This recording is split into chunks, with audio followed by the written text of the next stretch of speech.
Kaya ka ba tumakbo ng SK para makaipon ka? Okay, hindi. Actually nga, hindi ko alam may honorarium. Ba't ka tumakbo? Because I wanna lead. Saan ka naka-stay nun sa magulang mo? O, sa magulang. Saan mo nalagay mga products sa inventory? Kumuha ako ng VA sa Manila and andun siya. Sa bahay ng VA namin. Napakalaking perwisyo mo palang boss eh. Kung ibibenta namin siya 1.5, kuha namin dyan 100 pesos. 1.1. Oh, eh. Oh, 100? Oh, ganun yung pricing. Ano binibenta mo nun? Huwag nyo huwag yung change yung topic. Magkano nga play fund nyo? Maliit lang, siguro mga 500 pesos yun. Maliit lang ha. Actually, first few dates, sabi ko, magkano ba yung savings mo? Tinanong ko yung magkano yung savings. Sa panliligaw state? Oo, Tinanong ko sa'yo? Nung nakita mo na tinatry niya yung best niya. Parang doon ko nakita na grabe yung, kasi first time din yun na kinontrol niya talaga yung sarili niya ba. Doon ko nakita yung commitment na okay. Ano ang mas pabor sa inyo? Diskarte o diploma? Sa akin, diskarte, 100%. Kasi diploma siya sa paper eh. Like, diploma doesn't even tell that you learn something. So, it's just paper. Kasi kapag hindi mo pa alam kung saan ka pupunta, very important na at least meron kang diploma para meron kang fallback, parang ganun kung saan ka pupunta. Ako naman, antay ako doon. Counter ako doon. Bakit? If you want fallback, improve your skill set. If you're so good, people will hire you. You don't need any diploma. School is still important to me, especially high school below. Because sa school, yes, there's like algebra and all of that. Kasi sa school eh, Okay. Ano? bookish. Oh, bakit sabi mo diploma? Hindi, kasi Pag-uwi mo na yung answer mo. Sige na, para magkaisa tayo. Okay, isa na tayo. Sige, diskarte. Okay, done. So, Make kung one. pipiliin ka ngayon, like you have only one decision, kayong dalawa, partner or career? Ngayon, char. mostly kasi sa mga lalaki, diba, insensitive. Oo, so, sometimes parang hindi siya sensitive enough to feel what I feel. Kaming mga babae, parang gusto namin, hindi na i-communicate sa inyo. Dapat naiintindihan nyo na kung ano yung nafe-feel namin. Oo. So, dapat suyuhin mo ako. Kasi kanina lang, na-hurt mo yung feelings ko. Hindi yan sinasabi, diba? So, yun yung natutunan din namin. So, before kami kinasal, na parang kailangan mo talaga i-communicate. Kasi feel mo. Hindi kasalanan ko. Kasalanan mo din kasi hindi mo kinommunicate. Okay? So, i-clear ko lang yun ha. So, it's not our responsibility Na to manguna. understand you because you did not communicate it clearly. Okay?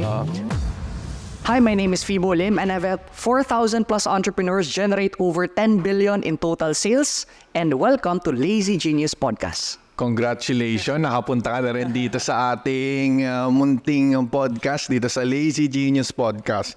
So sa mga hindi nakakilala kay Fibo Lim, si Fibo Lim is yung isa sa mga napapanood ko, nakikita ko, at nakita ko yung lead magnet niya dati, yung book niya. Ano yung book mo?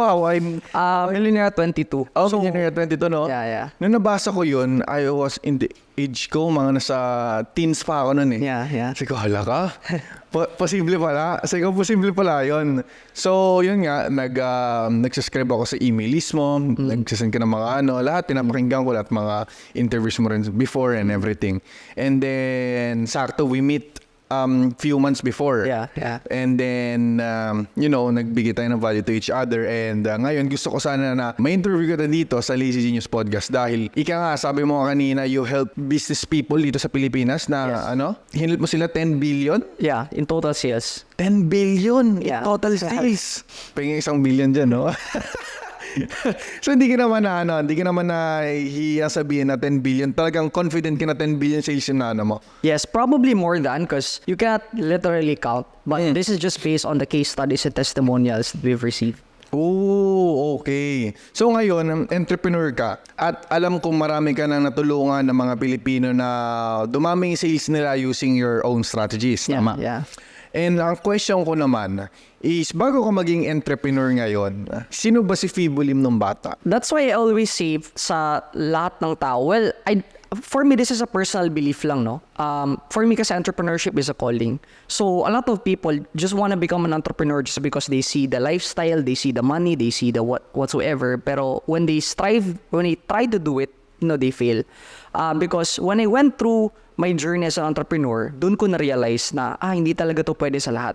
It's because I just noticed, when I was still young, I was already selling a lot of things na, like for example, junk food. Even up until college, from grade probably grade 3 and up until college, yun yung ginagawa ko. Bakit ka nagbebenta ng mga junk food? Di ka ba anak mayaman? Hindi ako anak mayaman, pero may savings sa yung parents ko. Probably lower middle class kami. The good thing lang siguro is, my parents are both employees, but the good thing is, 8 years ako hinintay ng parents ko bago lumabas. So medyo nakasave talaga sila. And my dad is Chinese, pero hindi siya negosante, kuripot lang. No? So, grabe yung saver nila. And that's why when I went out, parang I had, yung needs ko naman is nasusupport naman nila.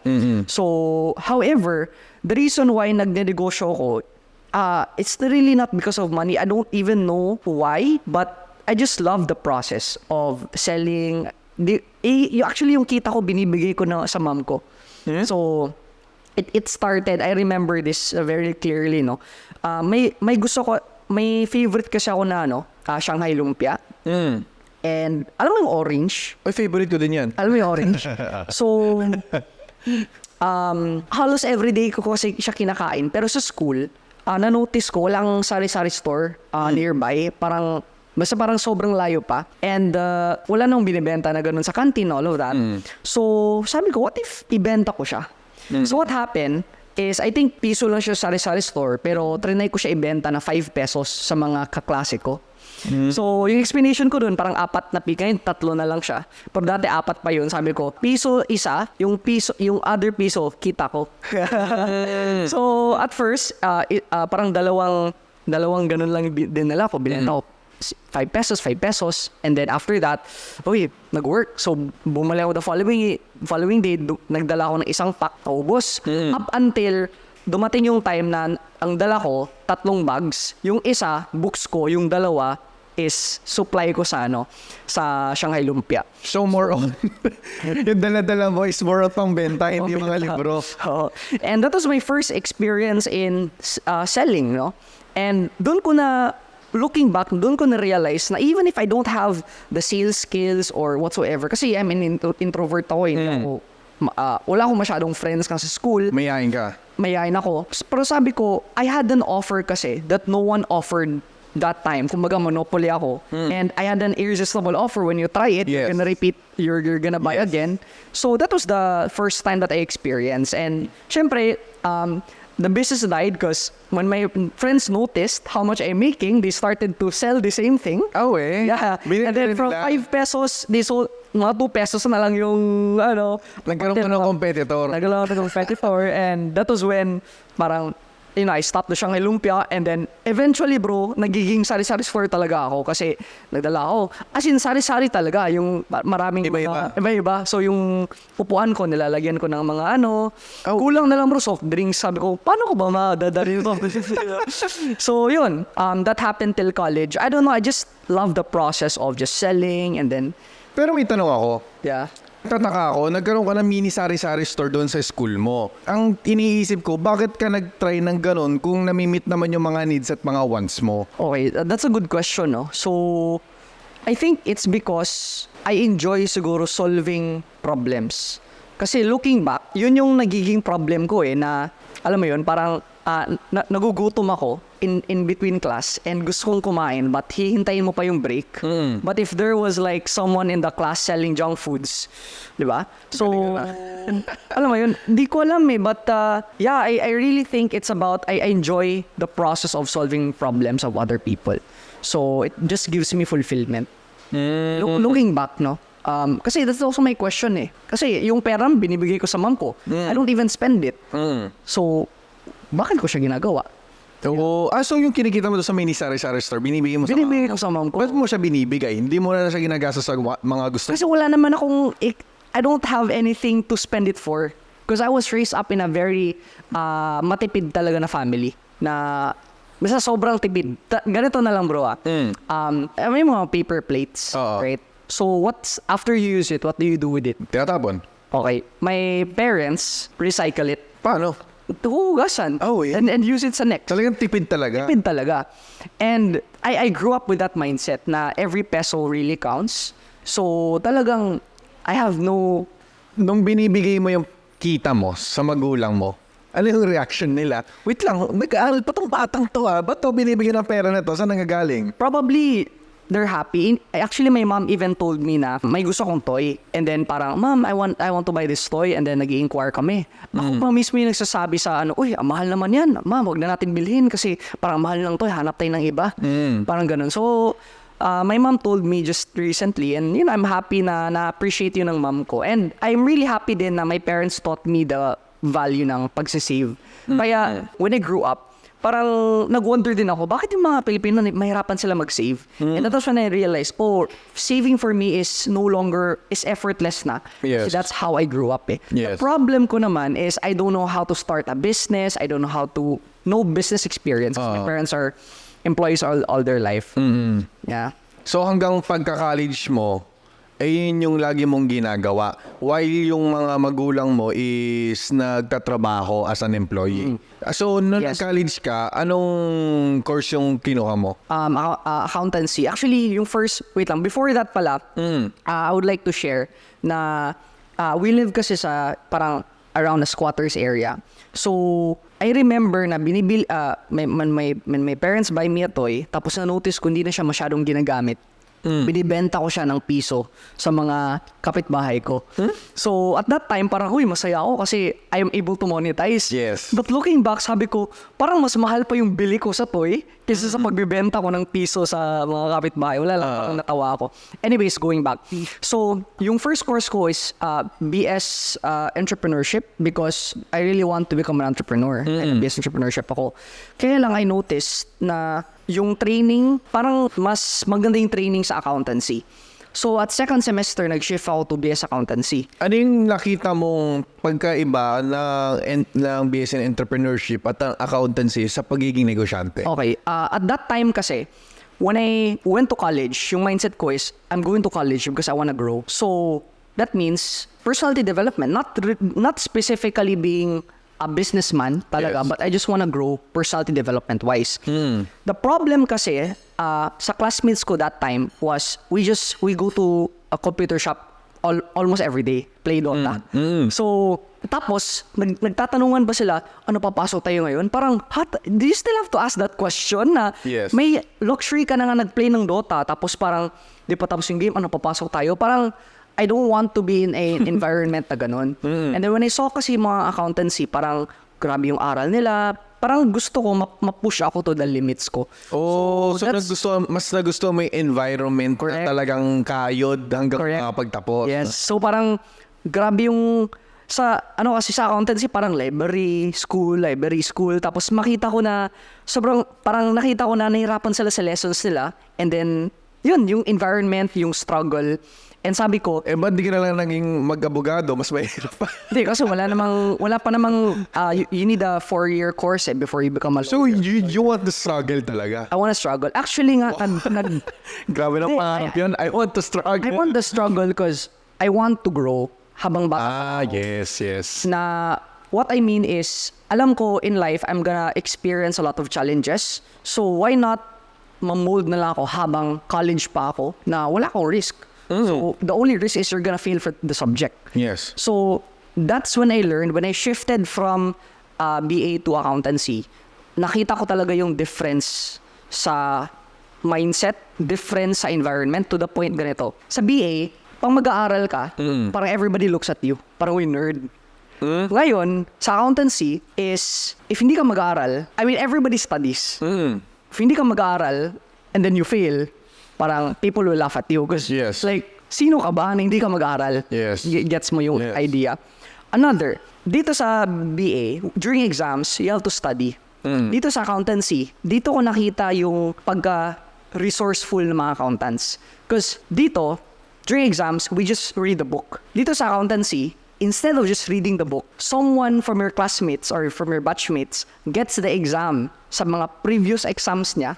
Tapos yun yung aaralin namin. So yung inaaral namin yung style ng teacher na yun. And sometimes bumabalik yung questions. Kasi Ulit lang naman yung questions eh. Yes. So sabi ko, this is much easier. Instead of me reading the book, I just study the style of the examiner. So, ganun ka-resourceful yung sa accountants. And it really helped me siguro sa entrepreneurship kasi that's when I realized na for me, there's only 2 criterias ng isang successful entrepreneur. It all boils down to these 2.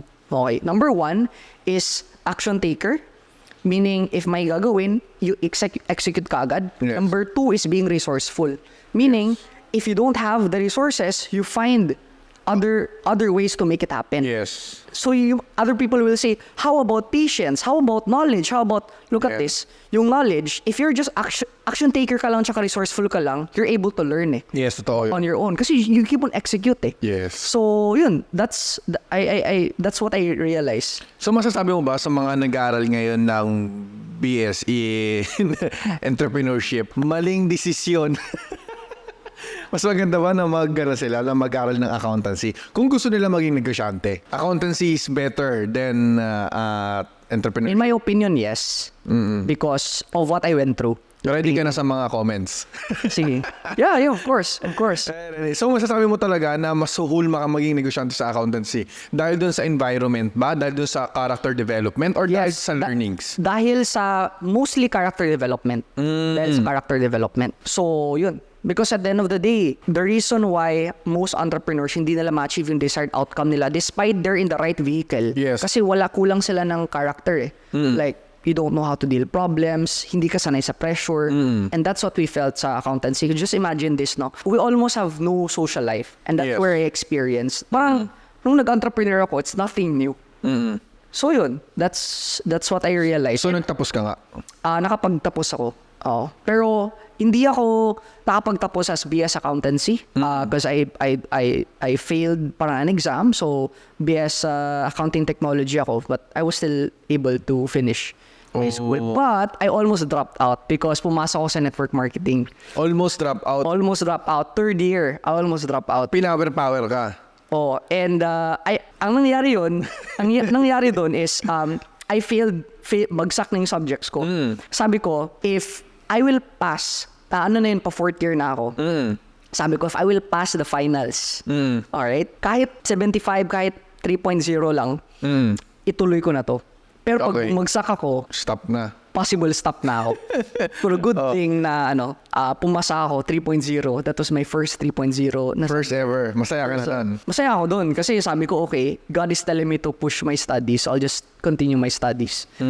So, ayun. But even if I was in school, I was still doing other side hustle and businesses na. Pero ang tanong ko, paano ka naengganyo ng mga nag-network marketing na mag-stop ka na? Ano mga sinabing hocus-pocus sa'yo na mag-stop ka? Well, matagal na kasi ako gusto mag-business. And alam ko naman after I graduate college, mag-business talaga ako. I just do it because I want to make my mom happy and then I want to grow myself and all of that. What happened kasi is my friend na, again, nasa squatters area kami and then yung isang friend ko, nakakabili, nag-gym kami and then nakakabili na siya ng supplement.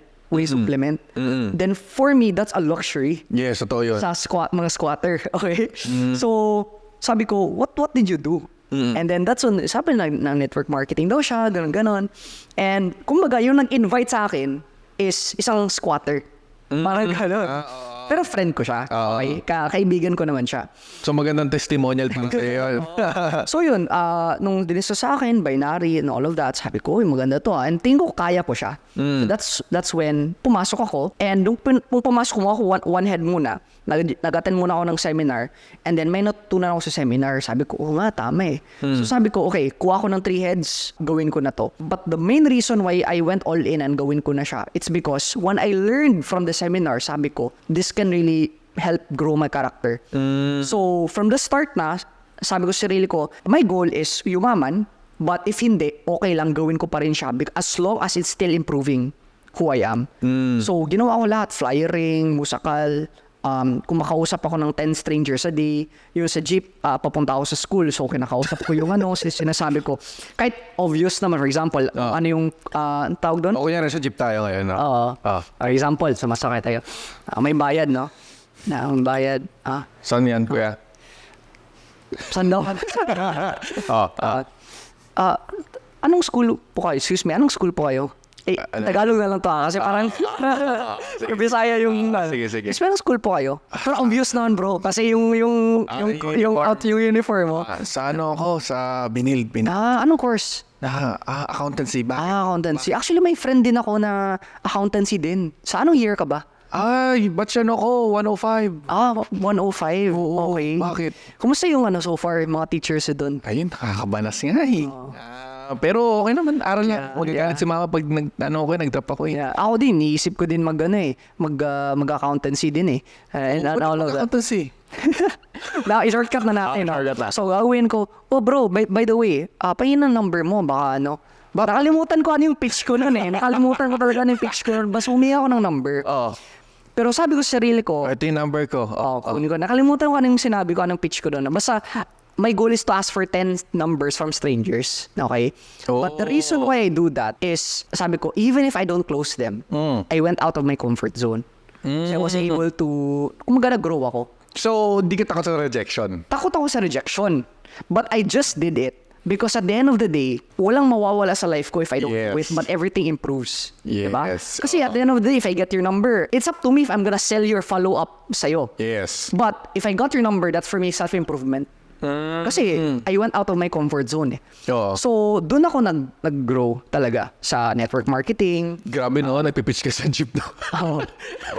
Meron ka ba nasubaybay na, syempre, isa na naman yung pauwi mo, di ba? Syempre, mga nakasakay doon, lagi din sumasakay. Meron bang one time sumakay ka, tapos may pinipitch ka sa katabi mo, while meron kang pinitch na doon na nakasakay na before? Hindi pa naman. Kasi rare instance naman. Pero I was able to experience na, kasi namimigay ako ng flyers. Malay mo, yung nasa banda dulo, pinitch mo na, eto na naman si Fibo. Meron namang inaano dito sa katabi. Wala pa naman. Pero I was able to experience na I was giving out flyer kasi yung nakalagay ko sa flyers is part-time, full-time. So, syempre, yung impression is trabaho. Yes. Pinopromote yun, as job. As a job. Diba? Kasi pag sasabihin mo networking, hindi naman yung magjo-join. Matik na. So, yun, namimigay ako. And then one time, that was around 12 a.m. siguro, namimigay ako. May lumapit sa akin na sabi, "Oy, Fibo." And kasi ako, SK chairman kasi ako dati sa barangay. So parang, wow, sa SK ka pala. 15 years old pa ako. SK! 15 years old pa ako nun. So most probably, there are people who knows me na I don't know them. So, I don't know him, but he knows me. And, syempre, walang ginagawa mo. So, yung tinago ko yung flyers ko. Sabi ko, wala. Intusan lang ako magbigay ng flyers. Kasi parang nakahiya, may business opportunity ako. So, that was when dun talaga parang, after that, I stopped doing it. Because nahiya ako. Because I felt when I was giving out flyers, I felt na I was like begging.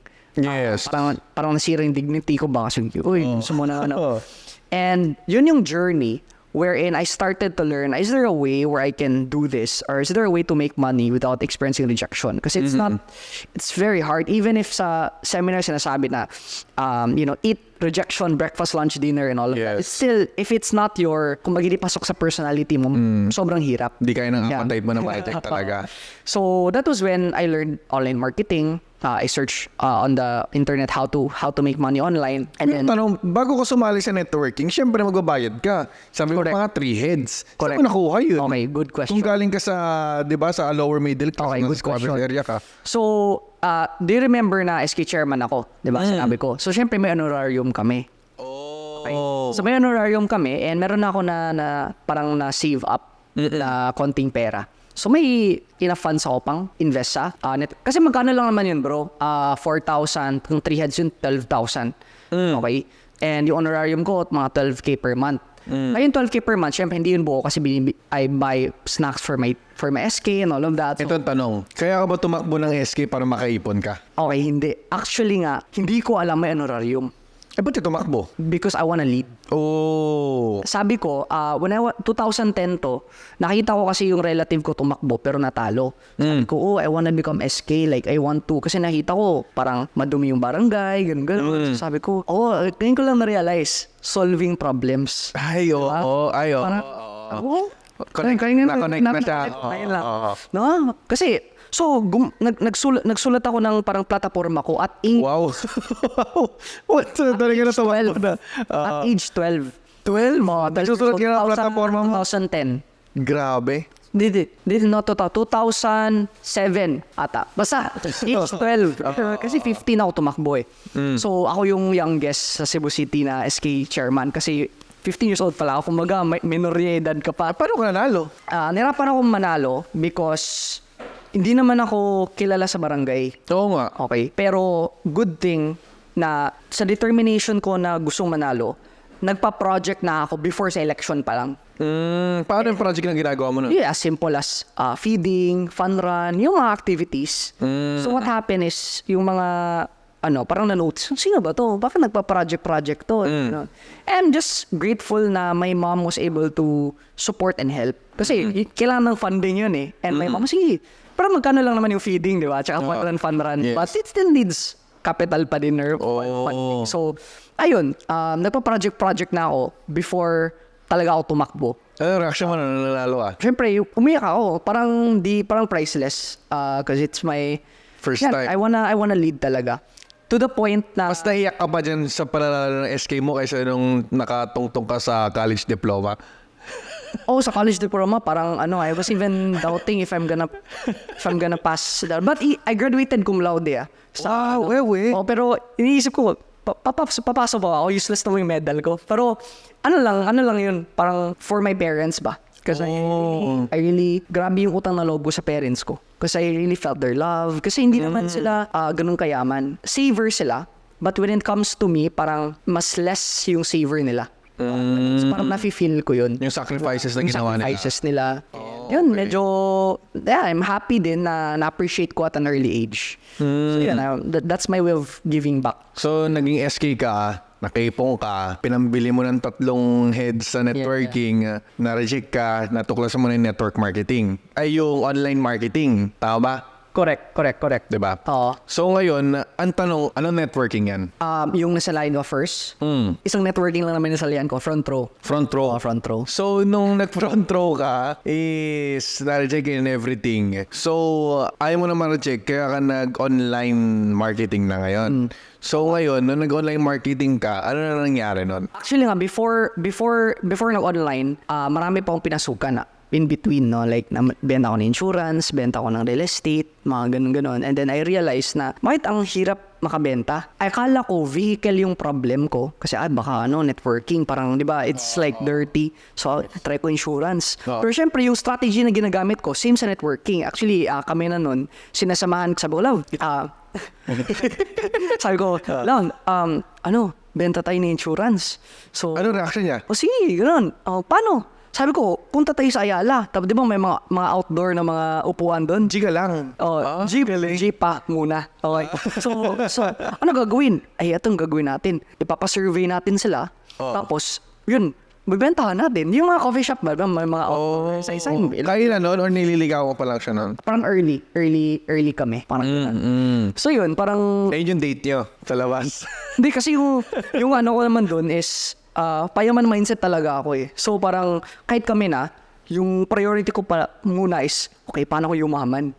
So pag hindi niya ako sinamahan, plus hindi ko alam kung itutuloy ko ba to. Parang gano'n. So, kasi baka yung vision at vision. So yun, sama naman siya. Pero syempre, nahiya siya kasi hindi siya normal na So, introvert din siya. Kasi lumalapit ako, bro. Tapos binibenta ko ng insurance, yung mga nasa coffee shop, yung mga And then, yun, nagbigay ng flyer nag-real estate din ako. Paano mo nagawa yun? Papasok sa coffee shop. Paano mo tina-target lang yung mga, sino kaya pwede kong benta dito? Good question. Diba? Sino kaya? Ito, mamahalin yung kape niya. I think it's because this is what I realized na if you just have a good environment, everything else follows. Sa amin kasi, sa networking, since power lahat, hindi mo na mafe-feel yung pain. Hindi mo na mafe-feel yung, ay, naiya ako. Kasi power na power lahat eh. Yes. At the same time, parang nakikita mo yung ibang tao na yun yung ginagawa. Sabi ko, posible pala yun. So, kaya ko rin gawin yun. Parang ganon. So paano mo nga tina-target lang kung sino yung mga... Hindi, usapin mo lahat. So, ito, which is me, do you have 5 minutes of your time? And just, nakalimutan ko na yung script ko pero ganun siya. Do you have 5 minutes of your time? Gusto ko lang sana i-offer itong namin. Sabi yun na hindi. Okay, proceed. So yun na nga, nagpipitch ka ng mga insurance, real estate, networking sa mga tao, sa jeep, sa coffee shop. Kung sino man makita mong stranger na pwede mong bentahan, binibentahan mo. Yeah. So, nung nag-online marketing ka, paano na nag-transition lahat? At first, nag-doubt ako. Kasi sabi ko, legal ba to? Yung ano? Yung, pwede kang kumita online kahit hindi ka ma-reject. Parang, Too good to be true. too good to be true. Parang, no way. But syempre, I still studied it pa rin. And after studying it, sabi ko, oo nga, no, parang may point ba? Hindi naman like claims lang, you make money and then, kumbaga, I studied na. You have to run ads or you have to market and all of that. Parang, doon ko na naintindihan. And yung first, nangyari kasi, yung first online marketing ko, that's how I made my first million, is through affiliate marketing. So, there was an offer wherein ipopromote ko lang yung offer and then I'm gonna make a commission in return. So, the first skill that I learned was advertising. So, kasi I just have to drive traffic or people towards this offer to see the sales page or what. So, that was when I learned how to run ads. It's because everybody, yung affiliates, puro organic lang. They just share. Sabi ko, sunog na lahat ng friends ko. Wala na akong friends. Bibentahan ko pa to. Diba? So, sabi ko, okay, may Facebook ads. I'm gonna learn about this. Actually, this time, yung phase na to, nag-law school kasi ako first sem. Nag-law school First ka? year, first sem. Oo. Ano yun? After na... After I graduate, nag-law school ako. Bakit? But the only reason why nag-law school ako, it's because wala na ako savings. I need an allowance. And my mom once, kasi when I graduated, sabi ko, shit, what business should I start? Like, I don't know. And then, sabi ko sa kanya, uy, pairamin mo ko ng pera. Sa kanya? Oh, Kapal mo. actually, first few dates, sabi ko, magkano ba yung savings mo? Tinanong ko niya, magkano yung savings? Sa ano? Panliligaw stage? Oo, Tinanong sa'yo? Okay. Ano ba pangarap mo? Siyempre, payaman tayo. Ano ba Magkano pangarap? Magkano ba yung savings? Ano may qualification ba? Wala na. Nung sinabi niya, mga 6 digits, sabi ko, okay, pwede. May ano. Pwede. Pero wala mo 6 digits nung time na yun. Naghanap ko pala na sugar mommy. So yun, what happened is, and to join kasi that opportunity, I think, magkano ata yun? Mga 6,000 to join that opportunity and then you now become an affiliate. That time, wala akong mga 6,000 ata. Wala na akong 6,000. Nanghiram na talaga ako sa kanya. Pinakapal mo na talaga mukha. Oo, hiram. And good thing, pinahiram ako. And then, yun yung starting ko. And then, ayun, mag-refer, So masasabi mo, mas payaman siya nung Of course. Kaya mo siya inano? Of course, yung date namin, siya palagi yung naglilibre. Yung first date namin, anong tawag ping-pong ko sa ano? Basta may term, yung gilid-gilid ba? Yung first date, dito, kain tayo dito. Siyempre, parang yung reaction niya, kasi yung previous relationship niya, alam mo yung restaurant, ganun. Talagang that's yung So akin, kaasahan kasi, nasasarapan ako sa pagkain sa mga gilid-gilid. Tapos kinutangan mo pa. Tangina. Buti di ka kayo iniwan. Tangina, mas okay na ako sa ex ko dati.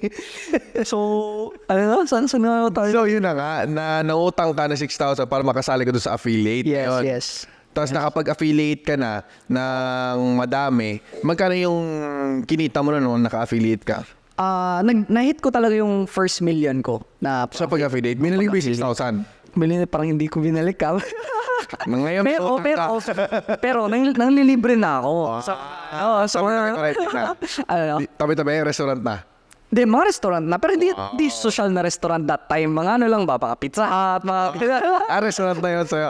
Restaurant yun sa akin kasi it's rare for us to eat in... Yung mga Sinabi mo sa kanya na na-hit mo na yung first million mo? Or tinatago mo pa na kumita ka ng million? Hindi, at first, sabi ko sa kanya, love, I'll make my first million this year. And then, parang hindi siya maniwala. Parang for him, it's too big to hit it. Ganon.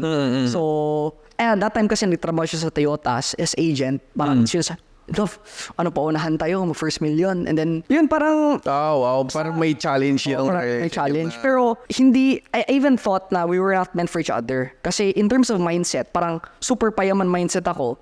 Siya kasi, that time, hindi pa open sa ganun. Kasi galing ako networking. Siya naman, employment, ganun. Up until ngayon, same na kami ng ng mindset.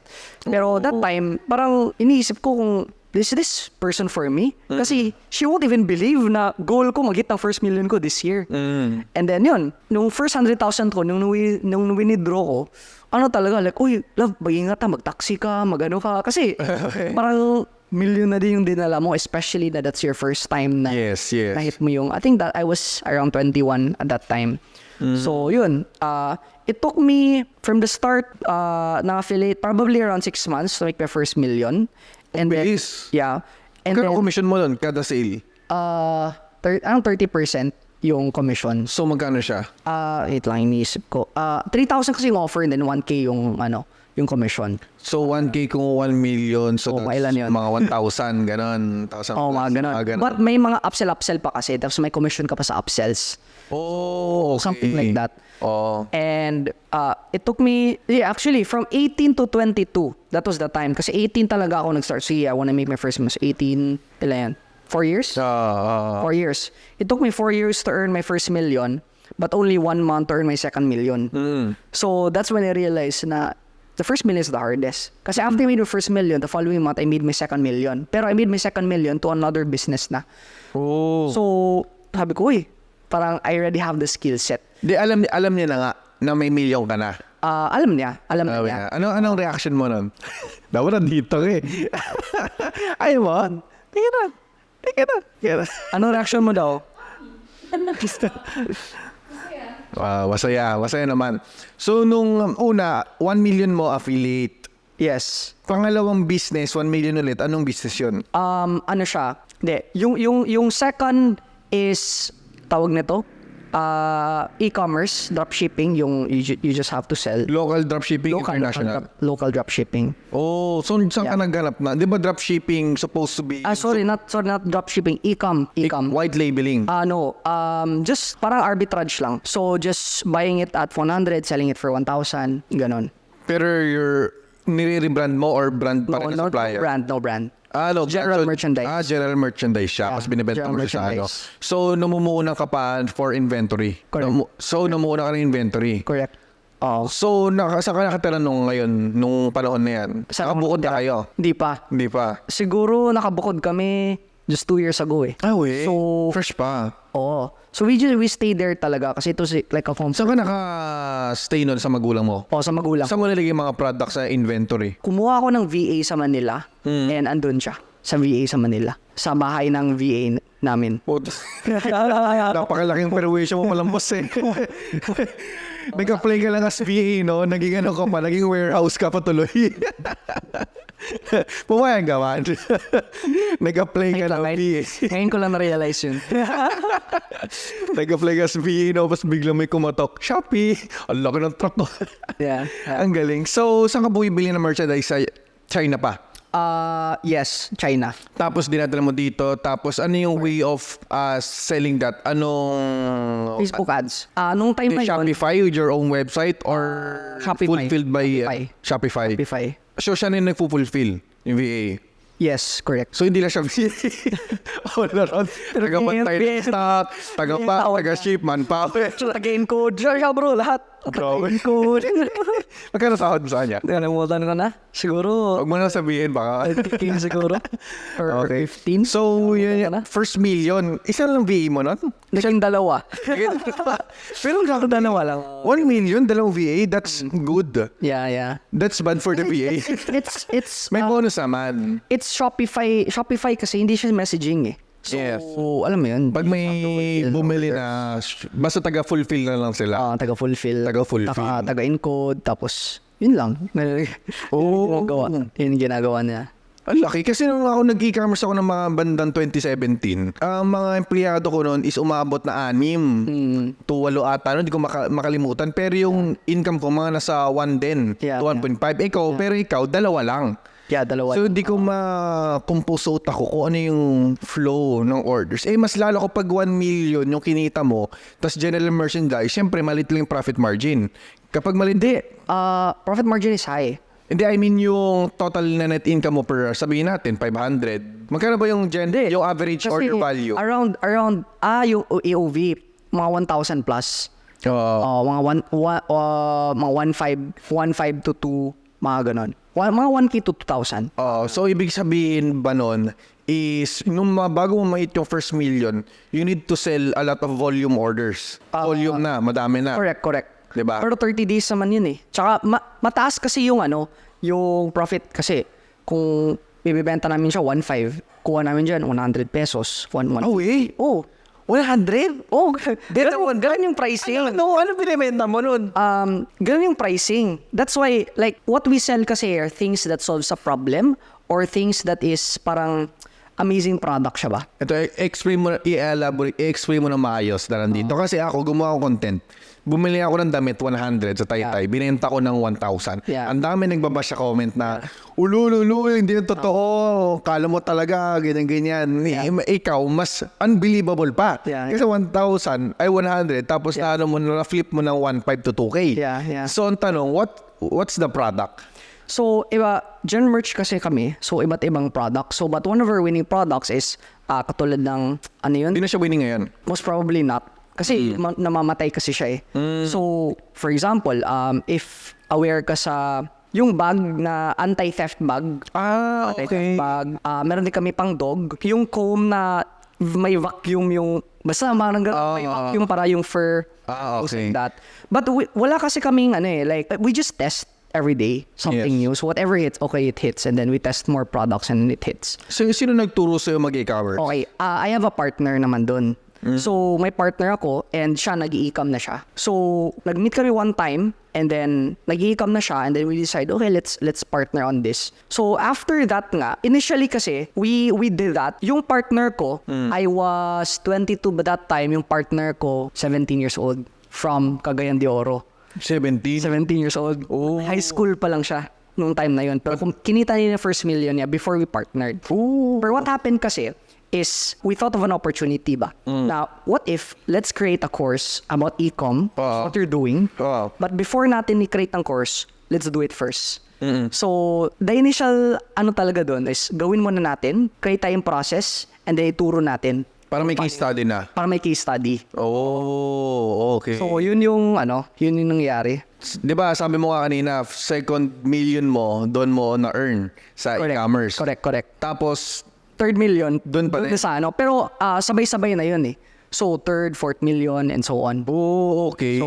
So anong tawag dito? Bakit nakipag-partner yung business partner sa'yo dahil marunong ka lang mag-Facebook? Oh, good question. So, since our end goal was to sell a course, yung background is physical products, yung background ko is information products. I know how to sell information. Yes. So, the deal is, okay, ikaw yung coach, Okay. ikaw yung magtuturo, and then I'll be the one to create the sales funnel, create the ads, to sell the information product. But before we do this, let's partner first, and then, parang may idea din ako ano yung ginagawa mo. That's what happened. Oh, okay. So ngayon, nakagawa na kayo ng course. Nakagawa na, pero that was 2018. So nung nakagawa kayo ng course about sa e-commerce, how much yung ino-offer mo dun sa information? Ano lang yun? Mga 15,000 lang yun. 15,000. 15K. Tapos, tawag dito, sa 15,000 na yun, magkano yung total revenue yung nakuha nyo dun sa course na yun? Ito yung problem, okay? Okay. We run it for 1 month and then we discovered another opportunity and then we killed running the course. Isn't that crazy? Parang we made, in our first month, we made around 1.2 million net profit. Sa? Sa course na yun. Minus ads na yun, all of Okay. that. In the first month. And then parang, uy bro, may discover ako, blah, blah, blah, blah, blah. So, partners kami, diba? So parang na shiny object syndrome kami. Nag-execute kami sa itong bago kasi we think we're gonna make like 10 million, 100 million. And we just forgot about this. So, Hinayaan nyo na. like 1 month lang yun. And then looking back, sabi ko, if we could have just scaled that business, Yeah. I don't know. Ano yung shining object na yun? Itlog ba yun ni Goliath? Ano ba yun? It's like parang international affiliate program kasi siya. Oh. So parang, bro, we just have to, and then recurring na siya. Parang it's a software. Anong company yan? Parang alam ko yun. Ano siya, builder all na ano. So it's a software and then basta things like that and then it didn't work out. Okay. And then I don't know what happened, but at the end of the day, dumating kasi ako sa point na I just want to stop making more money and I just want to start fulfilling my mission, which is training and teaching. So So nag-stop ka nun? nag-stop ako doon. Di nangyari bro. Ang nangyari is crazy. This is my first painful experience in terms of a shiny object. Kasi I'm Okay. sure a lot of mga nanonood natin right now, nag-work na yung isa, Diba? May discover siyang bago. So parang focus dito, mamaya na to. Yes. And then, di naman nag-work. Things like that. Yes. Yung first experience ko. Yeah. Kasi marami kami start. And then, since a lot of things are happening, and then, parang nagkagulo na. That was when sabi ko, ano ba yung gusto ko talaga? Yes. Like, do I still want to make more money? Kasi that time, at 22, can you guess how much my living expenses that time? At 22. Nasa living expenses for a month? For a month. Okay, set expectations, wala akong rent because I'm just living in the house of my parents. But the food is mine because wala kasi yung parents ko. So, Okay. my parents are nasa Bohol. So, I just order food, cook food, whatsoever. So, all of my, yun. Guess. Puro kung puro food, kung 1K a day, 30K, 20 to 30. Okay. Would you believe if I tell you it's 5,000 a month? 5,000? Anong kinakain mo nun? Yes. Kuko at kanin? Magkano yung lumpia? 5 pesos. Dalawang lumpia, 10 pesos. Oh. Isang kanin, 10 pesos. Oh. 20 pesos yun, isang meal. Oh. Diba? So, in a day, that's 60 pesos. Kung hindi lumpia, may bola-bola naman. 5, 10. Diba? So, it's because I grew up na in a family of very saver in a family. So, hanggang sa pagtanda mo, nandun pa rin yung Even up until pag-iitipid? now. Hanggang ngayon? Even up until now, na sometimes parang my wife tells me na, may pera ka naman, bakit ka naghahanap ng parang murang hotel? Parang nasasaktan kasi ako pag patutulog lang naman tayo, mga things like that. O parang habit siya. Not to the point, example na lang, nasa restaurant tayo, and then may McDonald's doon, tapos brewed coffee dito, 200, then doon sa 50 pesos. Lalabas pa ako, bibili ako doon. Kasi parang, sayang. Yun, hindi ko alam, habit siya. Feeling ko lahat ng lim ganun.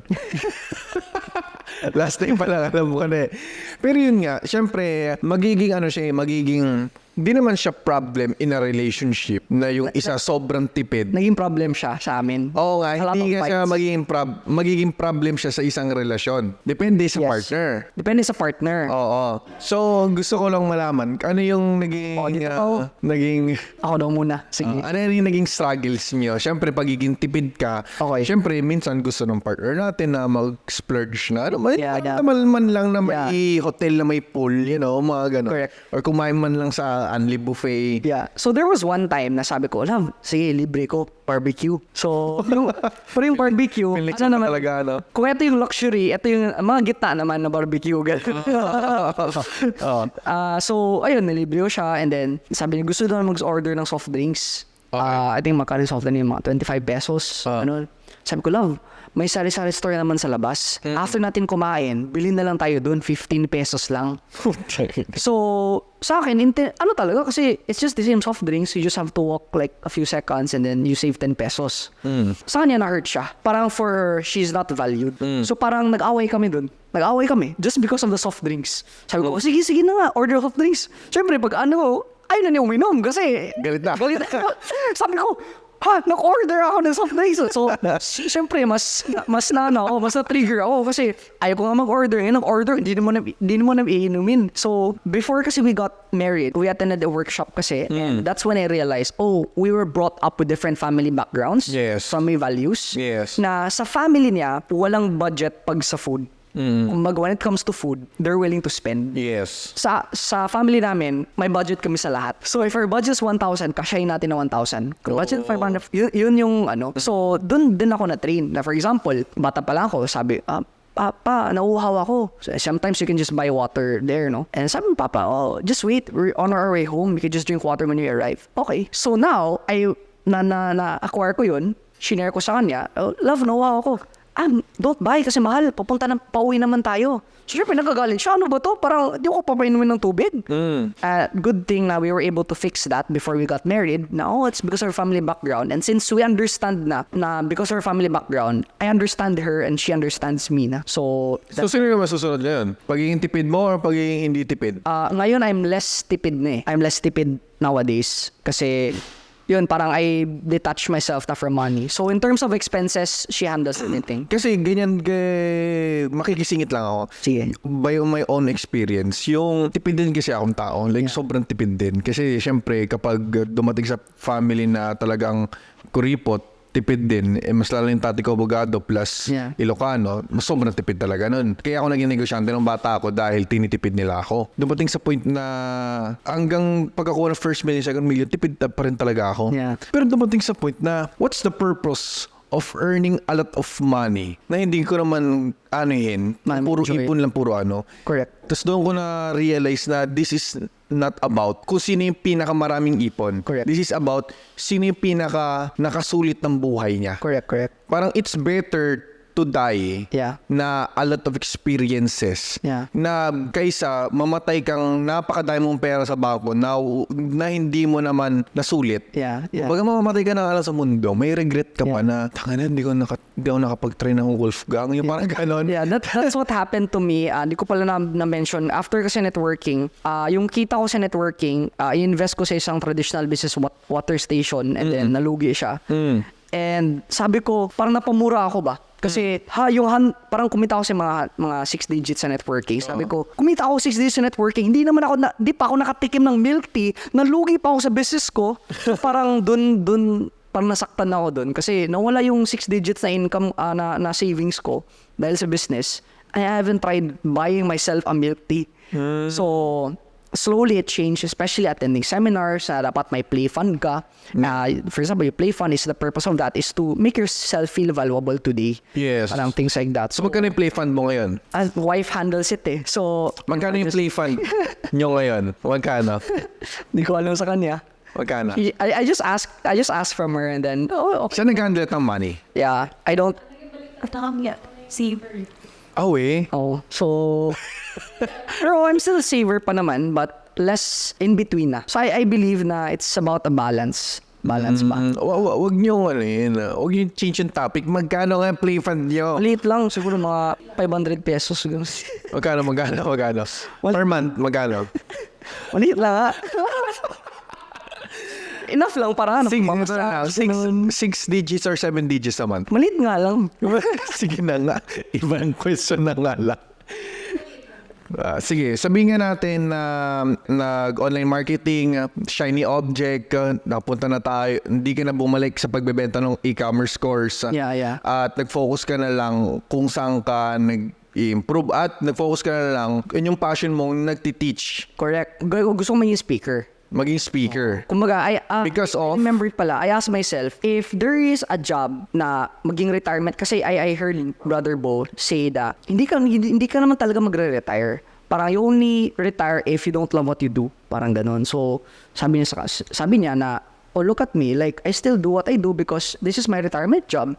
Sabi ko, no? So what if, as early as now, I'll start working on my retirement job to the point I'll never have to think about retiring because for me this is already retirement. Yes. And that for me was training. I discovered that when I was in network marketing kasi nagtitrain ako. Yes. Parang sabi ko ang sarap ng feeling na maka-impact ng lives gano'n. And yung story nun is I just applied to schools and corporations. Now they hire me as a speaker gano'n. But I was 22 back then but looked like 12, so alam mo, wala pong experience, so no one wanted to hire me.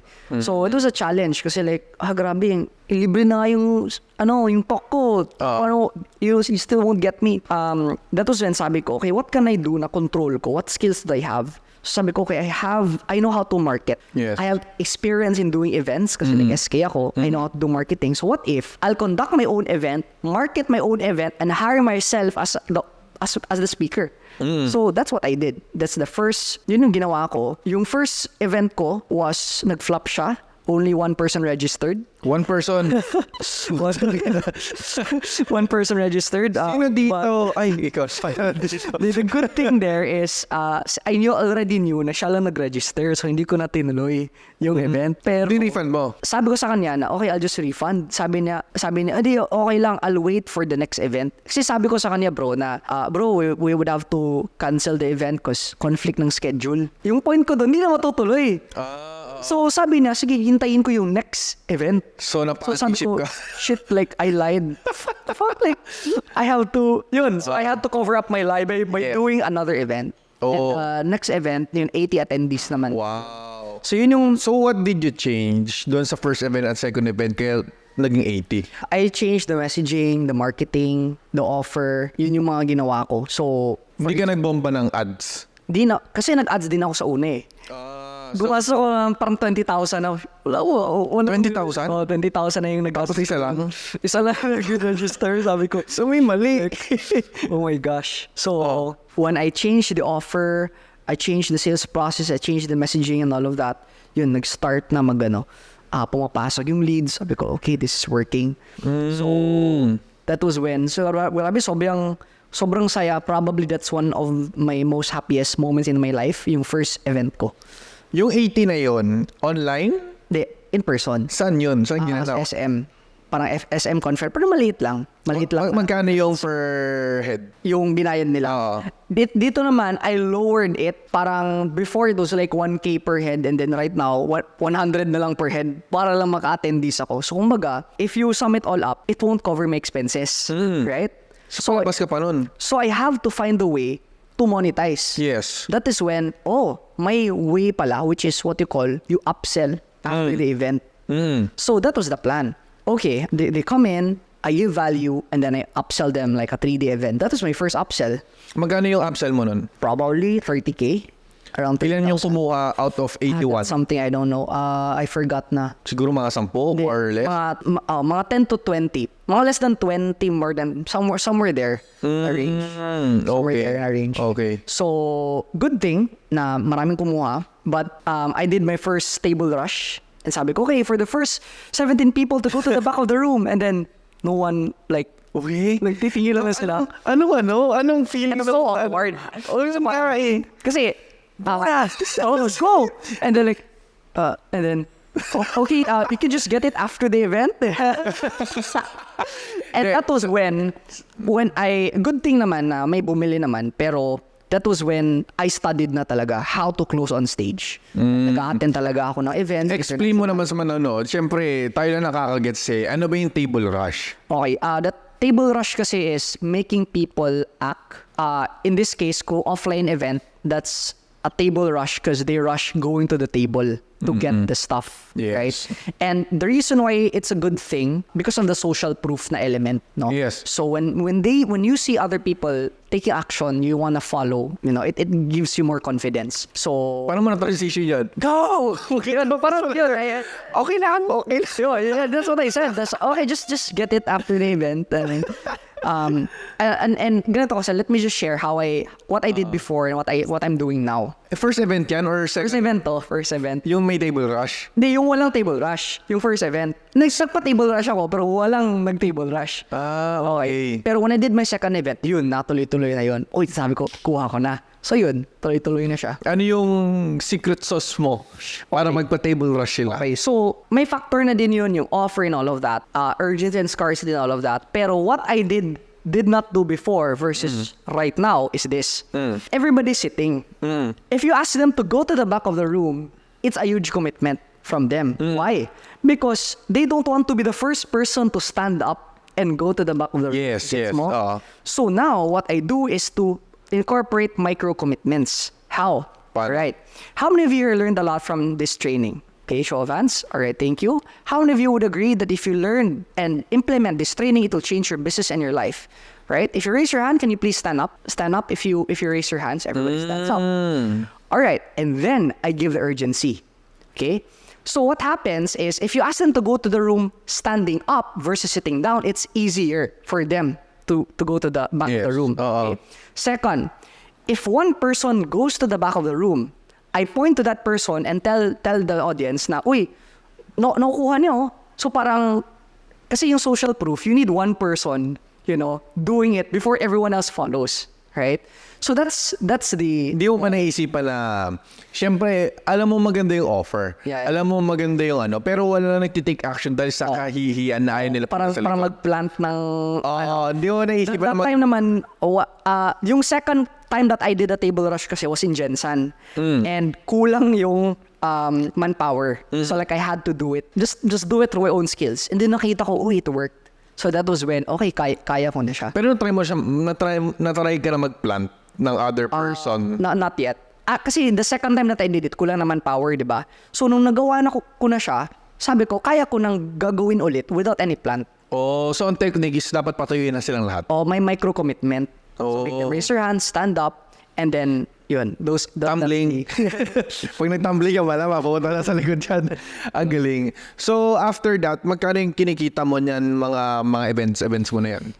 Probably we profit mga 500K to 1M Per event? per event. Ano yung binibenta mo niyan? Just training.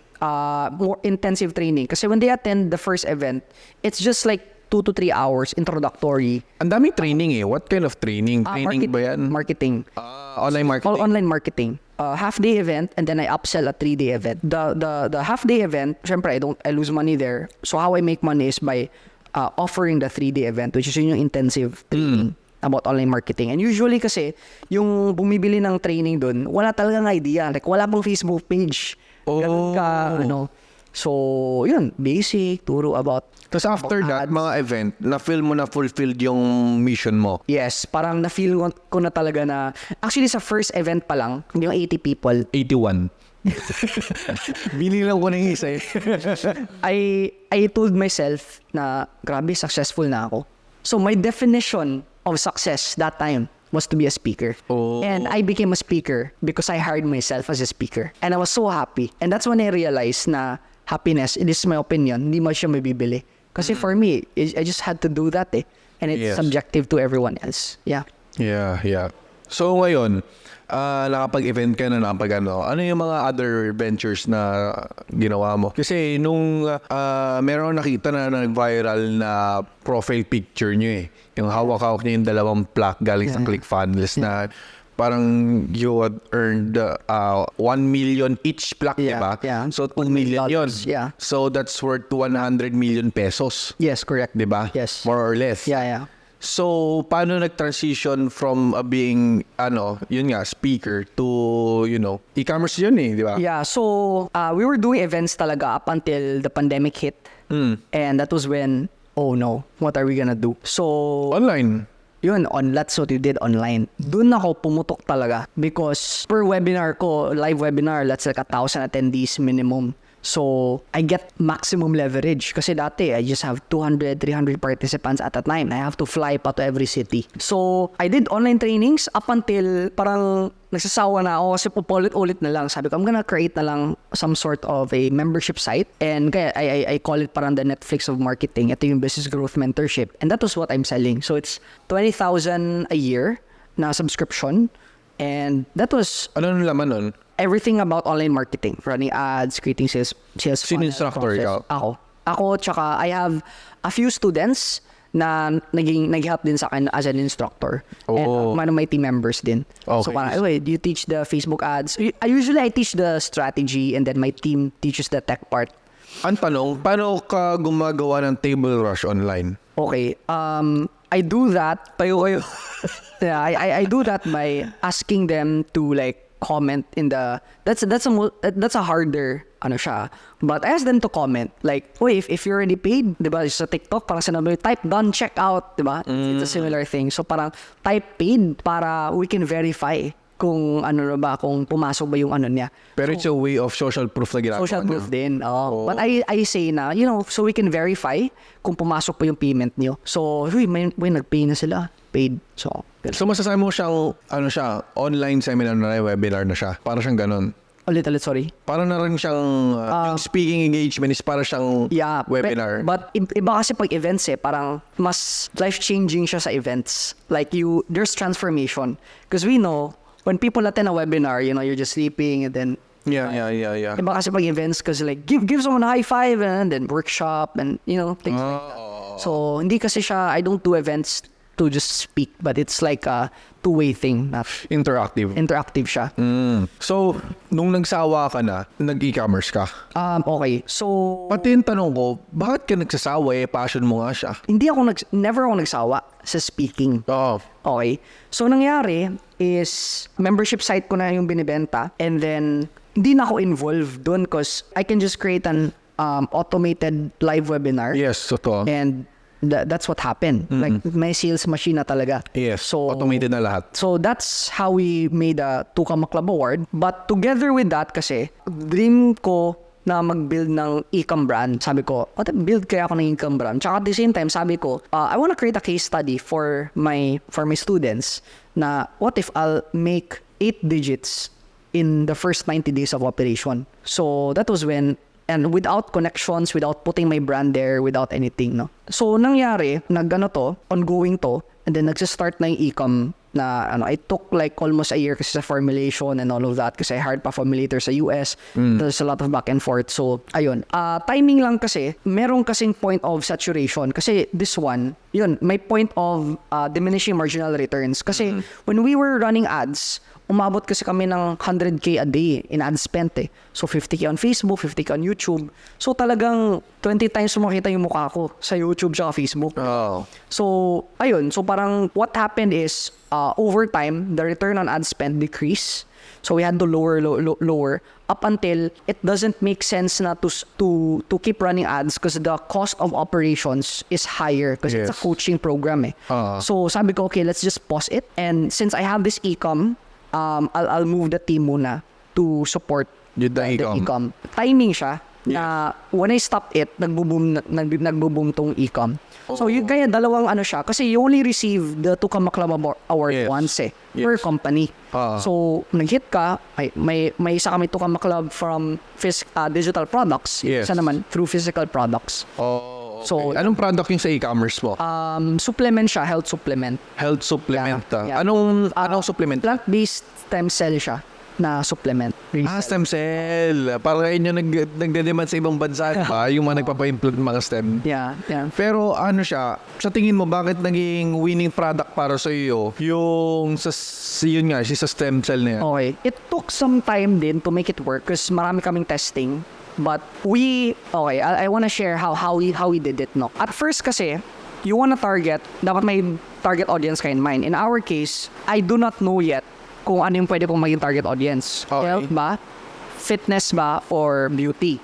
Okay? Maraming niche. So, maraming niche. But these three niche are something na gusto ko i-target. Why?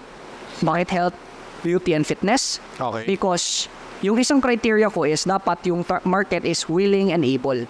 Okay, what do you mean by willing and able? Willing, may existing pain, gusto. Able, may kaya, may pera para bumili. Okay. So, here's my question sa'yo. Example, no? May supplement ka na you wanna sell. Okay. Who's more likely to buy? Someone na never pa nakabili ng supplement or someone na palaging bumibili ng supplement? Who's more Siyempre likely yung to buy? palaging bumibili. Palaging bumibili. Oo. Exactly. May experience So na that's where sabi ko, okay, sino ba yung palaging bumibili ng supplement? Yung either nasa health, fitness, or beauty. Diba? Kasi you're already spending it. Yes. Kumbaga, sabi nga, it's like the law of momentum eh. Once you're already buying, you're more likely to buy more compared na you have not bought yet. So yun yung target ko. So yun, I created a sales process for health, beauty, and fitness and tested it. And at first, the messaging was unclear. Kasi hindi nga defined sa akin. I just wanna listen to the market. So, to make the long story short, what made it work was because I listened to the market. Okay? Sidetrack tayo. Can you guess what's the average age of our customers? Kung supplement pati stem, siguro mga 30 to 40. Okay. 61 years old. 61? 61 years old. Grabe. Conversions they buy through a website on Facebook. 61 years old? Nag-order online? Yeah. May ganon? Now, here's the proof na always do not assume, test and verify. Yes, totoo yun. Because sometimes you say, meron bumibili yung lolo ko nga, hindi naman nag-Facebook. Hindi naman bumibili. Totoo. But why did it work for us? So, when I started listening to the market, which is, dati, ako yung tumatawa. I call the customers, I ask them, I interview them, and then may form sila na fill out, I capture their age, I capture anong gender nila, anong occupation nila. Mga customers yan. Mga customers to. So I know, yung mga bumibili, anong demographic nila, babae, lalaki ba, anong age nila, kasi there's a form before they order. So that was when I took the average, 61 years old yung average. So that means, we have to change our messaging. Yes. So for example, instead of saying na nakakawala ng pimple, Yes. sasabihin mo nakakawala ng wrinkles. Yes. You know, things like that. Yes. So instead of, that's an example. Based on sa form, men or women? Almost 50-50. Oh, okay. Yeah. Syempre, I expected more women, pero parang 55-45, ganun lang, almost. So, ibig sabihin ba no, na ang A/B testing mo is ginawa mo siya through Google Form, hindi sa analytics funnel ng talaga. Facebook ads? Funnel. Hindi analytics ng Facebook ads kasi hindi accurate yun eh. Tsaka, Ay, accurate. Hindi accurate yun. Tsaka, ngayon, after the Apple update, hindi mo na makikita. Ay, Tsaka, oo, ano. tsaka range lang. yung makikita mo. Dati range lang siya. Pero hindi lang yung exact age. But right now, hindi mo talaga makikita. So ngayon, eksaktong age kuha talaga namin. Oh, Kasi so they fill it out and they're not gonna lie about their age in the form. So ibig sabihin nun, yung sa form talaga yung pinakamagandang data na nakuha nyo kaysa dun sa data ng Facebook. Of course. Bakit ka pa nag-A/B testing ng data sa Google form na hindi ka na lang gumawa ng, alam mo naman yun mag-look-alike audience ka na lang, website conversions but na lang. we don't use Google form. When they order, diba, we ask for their name, phone number, kasama yun sa questions. Age, ganun, kasama yun. Kumbaga, hindi na kayo nag-focus na mag-enhance ng demographics nyo. Kumbaga, the reason why I want them to fill that out, para I understand who are the customers buying, and para I know what messaging I should put to target these customers. Yes. So, pag health naman, hindi mo na pwede sabihin na, gusto mo mapapayat. Kasi hindi naman yun ang goal eh. So, what happened is, we made the messaging more clear. So, for example, a sales copy na, nakaka-experience ka ba na gusto mo tawagin yung app mo pero nakakalimutan mo yung pangalan niya? So, di ba? Who resonates with that? Like, Filipino at Pilipina yung mga customers mo? Filipino-Filipina. So local siya? Local. Mas naka-earn ka ng 9 digits? Yeah. Grabe. Yeah. Akala ko, imposible sa local yung gano'n eh. Galing. Sa COD, the usual cash on delivery. Ilan yung RTS nyo? Mga 10%. KPI namin 10%. So usually we get 9, 8, 11, mga around average 10%. Average 10%. Yeah. So sa ngayon, magkano ang kinikita ni Fibo Rim ngayon? Magkano ang monthly na kinikita mo ngayon? Kasi we have a holdings company na right now. Ano pangalan ng holdings company nyo? Fibo Lim Group of Companies. Okay. But yung domain is fiboventures.com. Okay. And I have like 5 companies under that. And anong 5 companies yan? We have yung e-com, real estate, the coaching, the agency, and your brand. So yun. Ano yung sa agency nyo? Nagpo-provide kayo ng services like? Digital marketing services. Pero mga clients, local, international? Hindi, local lang. Local. Yeah. Pero right now, I'm planning to, I'm focusing on businesses kasi that I can scale more. Like for example, e-commerce, ganon. So we're planning to shut that down and yun, focus on. Pero may kinikita ka doon?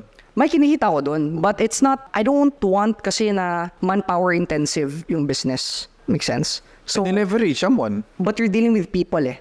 I want it na based sa system. For example, sa e-com ko, even if we're making 9 digits, yung tao namin is like, I don't know, we have 2 support people, 1 advertiser, 1 editor.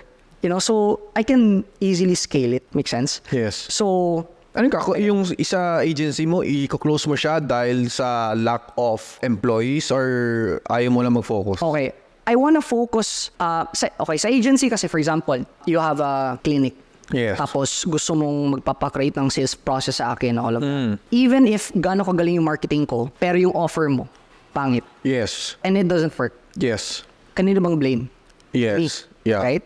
So, instead of stressing that out, kasi malaking aspect yung offer. For example, sabihin ko sa'yo, will ka mamigay ng ng free facial. Yeah. Sabihin, hindi ako willing mabigyan ng free facial kasi wala silang lead magnet. That's not, iba yung mindset nila. So kaya, where my focus in right now is, and at the same time, hindi siya worth it for me na I'll be thinking sa buong marketing mo, tapos I'm just gonna make this.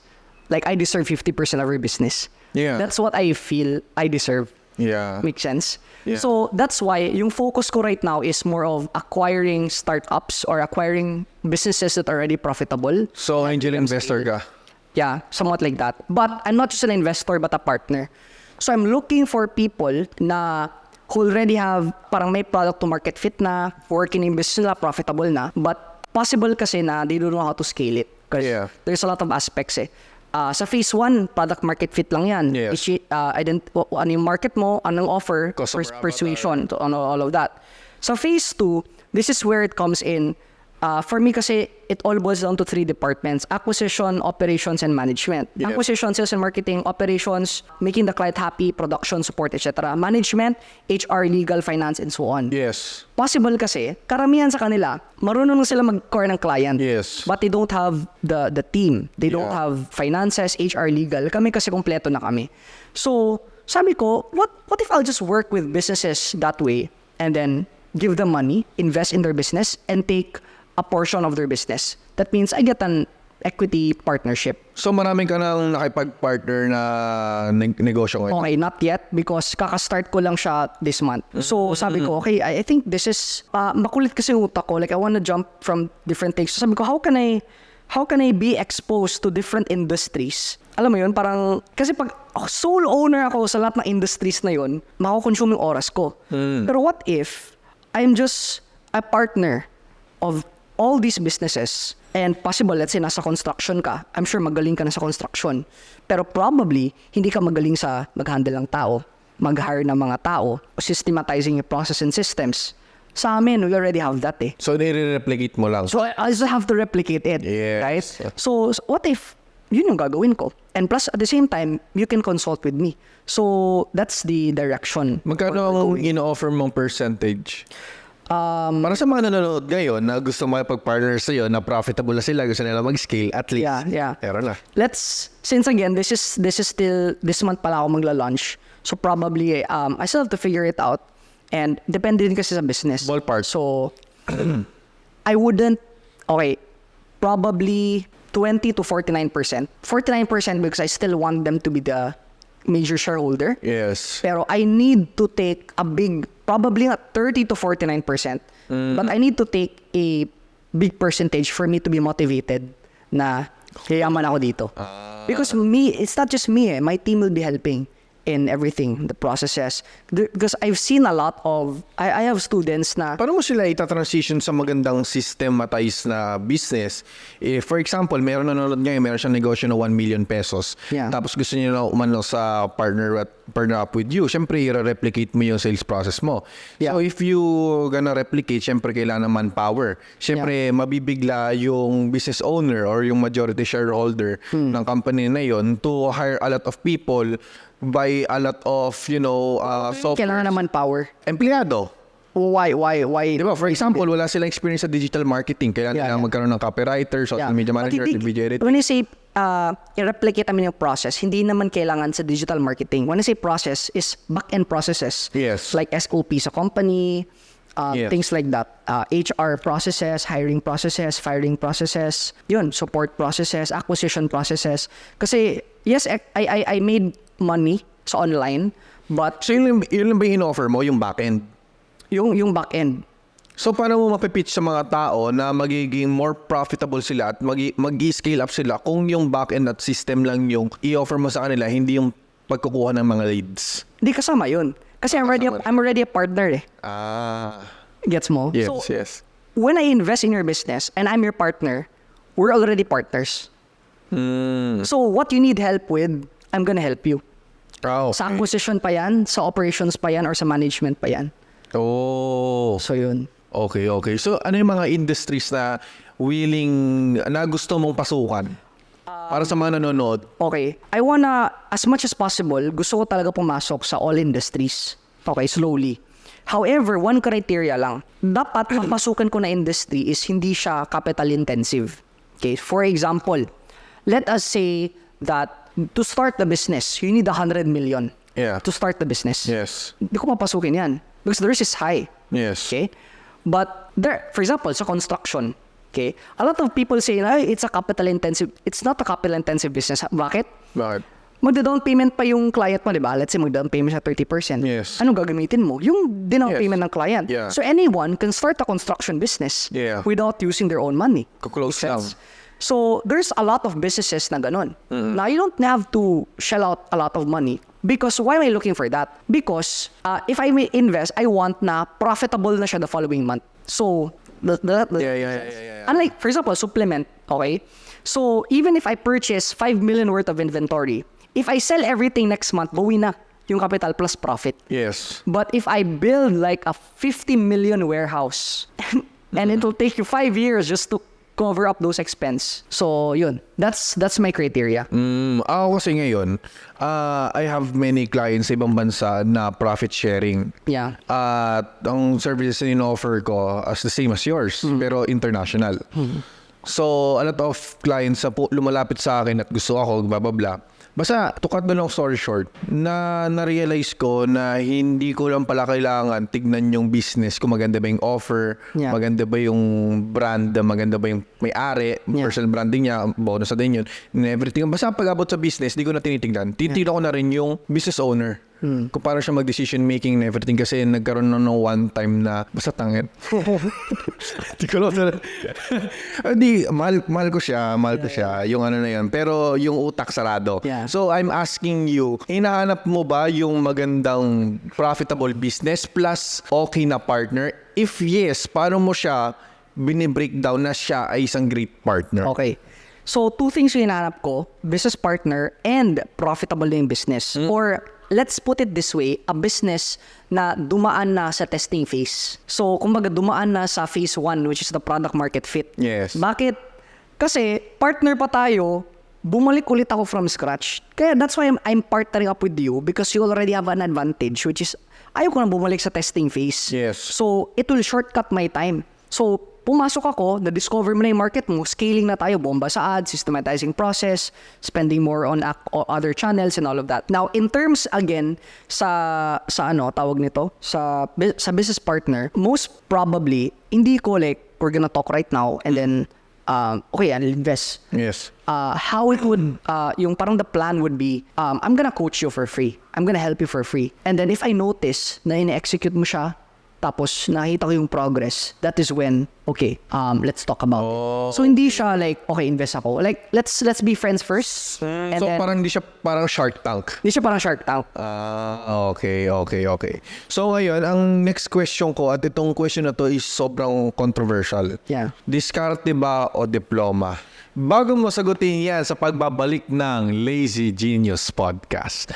Sa mga hindi pa nakakilala sa akin, baka iniisip nyo lang ako ay isang content creator at ako ay isang podcaster lang. No, I'm Franklin Miano. I'm the owner of 10 businesses here in the Philippines. At last 2 years ago is meron ako tuklasan na pinakamagandang negosyo. Pwede nyo gawin kahit wala kayong skills, pera at experience. At sa bahay ka lang. At itong business na to is outsourcing business. Ang outsourcing business ay isang business model na hindi mo kailangan ng skills, experience at ang pera. Paano ba ito nag-work? Natuklasan ko ito nung pandemic. Dahil nung pandemic is nagsara ako ng iba't ibang mga businesses ko at nahihirapan ako umahon at nagkaroon pa ako ng utang na 8 million pesos. Hindi ko na naman ang gagawin ko. Buti na lang natuklasan ko itong business na to. Isa nangyari is meron akong empleyado na marunong mag-video editing. So ito ang ginawa ko. Naghanap ako ng mga business owners at mga content creators sa US or sa Australia na mga naghahanap ng mga video editing services or iba't ibang mga services. At meron ko nahanap na nag-willing na mag-pay ng 100,000 pesos para sa video editing services every single month. So, ang ginawa ko is close ko si client, sinare ko yung empleyado ko na marunong video editing at ang bayad ko sa kanya is nasa 30,000 pesos every single month. So, ano yan is nagbigay siya sa akin ng 100,000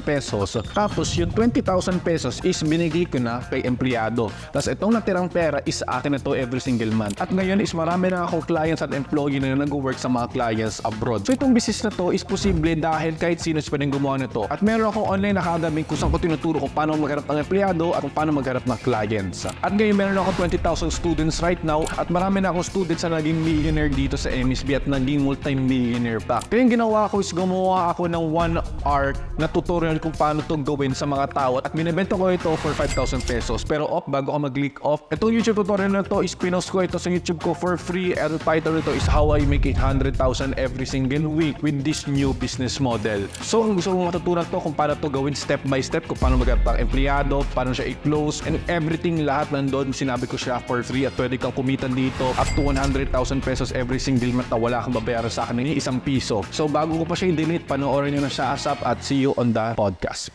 Welcome back sa pagbabalik ng Lazy Genius Podcast at kasama natin si Giselle. Hi everybody, I am Giselle. So I am the wife of Fibo Lim. kasama ni Fibo Lim yung wife niya. Kaya ko siya sinama ngayon dahil there's a lot of business owners. Mahirap lang iwanan ang isang business partner. Madali lang cancelin sa buhay yan eh. Maraming business partners yan. Yeah. Pero yung lifetime partner mo, it can make or break your success. Yeah. Diba? Agree. Diba? Tama. Agree ka ba? Agree ka din? Agree, totoo. Okay. So, ito yung unang tanong ko sa inyong dalawa. Agree ka ba? So, ito yung unang tanong ko. Sa tingin nyo, ano yung secret sauce sa isang relasyon para maging okay na business partners? Kasi business partners at relationship partners is different kind of, responsibilities. Paano nyo iniiwalay yung relasyon nyo to each other to be a business partners na walang personalan? Parang ganon. Paano nyo hinandle yan? Sige, so at first, mahirap talaga siya kasi pareho kami, yung personality namin, dominant kaming dalawa. So, nung nag-stop na ako mag-work and nag-start ako magtrabaho sa kanya, marami talagang bagay na hindi kami nagkakaintindihan. Kasi, For example? for me, parang feeling ko ganito dapat natin i-handle yung team, yung finances. Sa kanya naman, meron din siyang sariling desisyon na gustong masunod. So, maraming pagtatalo, but ano ba yung nangyari? Bakit nga tayo kasi may solusyon kaming ginawa. So, parang kung saan ako magaling, I mean, kung sino sa amin magaling, for example, me, operations and systems kasi ako operations, support, fulfillment.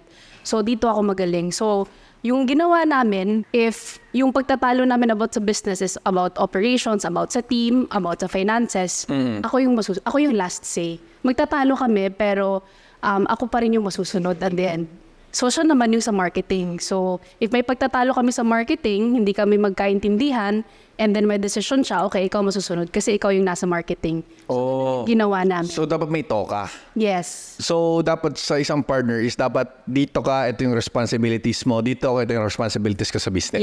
Yes. Tama. Yes. Tapos yung responsibilities mo is operations. Yes, correct. Sa kanya, marketing. So, kung ikaw may desisyon ka sa marketing, ikaw yung priority sa desisyon. Pagdating sa operations pala. Yes. Sa kanya naman sa marketing. Pero pinag-uusapan pa rin namin. But if hindi kami magkasundo, okay, ikaw yung masusunod kasi sa marketing yung problem. Ikaw mas strength mo yan, mas alam mo yan. Sige, ikaw yung masunod. So parang ganun kami. How about naman sa finances? Sino ang nasusunod sa inyo? Siya, 100%. Okay naman sa akin. Okay naman sa'yo. Most probably parang may trust na ako sa kanya. Tsaka alam ko kasing hindi matipid din siya. So, yun. And that's also what I saw sa parents ko because the mom handles most of it. And nasi-stress kasi ako sa expenses. So, parang ako sa dad ko, parang naging genetics ba na yung dad ko kasi pag may bayarin na yan, nilalagnat na yan. So, grabe naman yun. May kumot ako, meral ko ha. Di alamig ako. So, parang, ayun.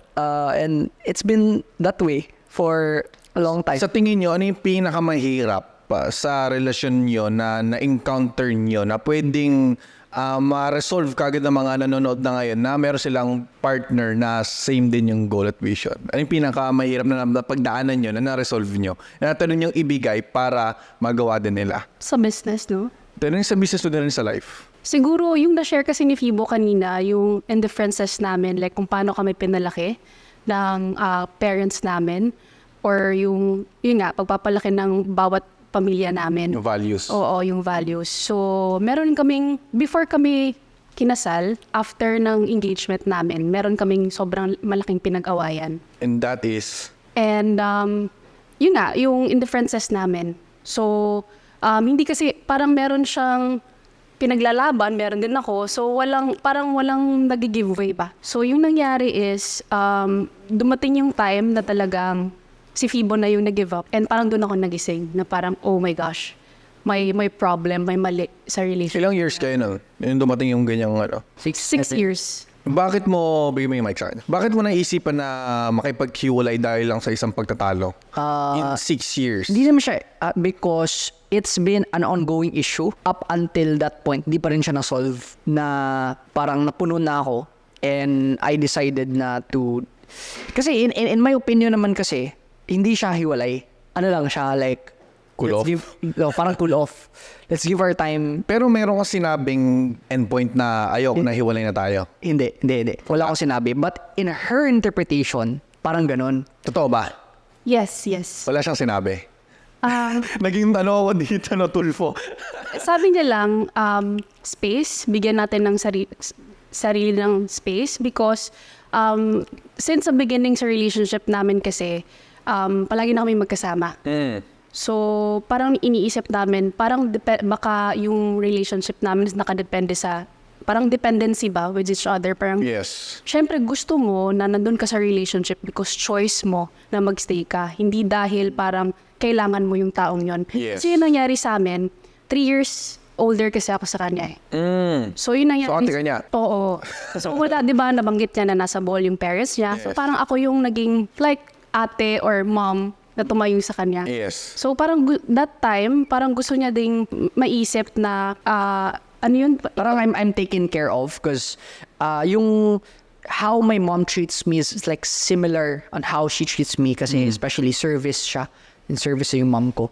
So I feel love when she serves me, ganon. And since ate nga siya, parang mas mature talaga siya sa akin. Yes. So parang baby. Yes. And Yun ang yung love language siya kasi service siya eh. So, kahit na parang may problem sa relationship namin, parang nako-cover yun kasi nasiserve ko yung love language siya. Ikaw ano ba love language mo? Time. Time. Since yun din yung nangyari, parang nagsama kasi kami sa Oo. isang bahay. So, may time, ganyan. So, nag-stick din ako. Parang hindi namin na-realize na yung problem na yun, hindi pala namin nasusolve hanggang lumalaki yung problem. So, ibig sabihin ba nun? So, sobrang, sa 6 years na relasyon nyo, first time niya ba ginawa yun? Yes. Na Usually, di ba, babae talaga yung palaging, hiwalay na tayo, ayoko na. Or Ganon. Kasi give me time, parang nagpapahabol ganon. eh, di ba? Oo. Kasi nagpapahabol. So, usually ganon. Oo. Naging toxic yung relationship namin. And after, ano pa yun? Pagkatapos pa ng proposal? Yes. Grabe. Ano siya? Yung may pa-fireworks yun, di ba? Naparad ko yun eh. Yes. Grabe, tas may nadaanan kayong ganun. Yes. Okay. Na parang ako kasi yung nangyari doon, engaged na kami. Alam na lahat ng mga tao. Ang dami pang viewers ng video na yun, di ba? Oo. Tapos bigla makikipaghiwalay siya. Sabi ko, shucks, paano? hiwalay. Di ba ito? Clarify ko lang, babe. So, hindi naman toxic the whole 6 years. Probably first 1 to 2 years was toxic and then the remaining was overall positive naman. Pero I don't want kasi to get married na there are still Yeah. things na Hanging. hanging ba. Yes. So, pero overall, I'm willing naman to marry her.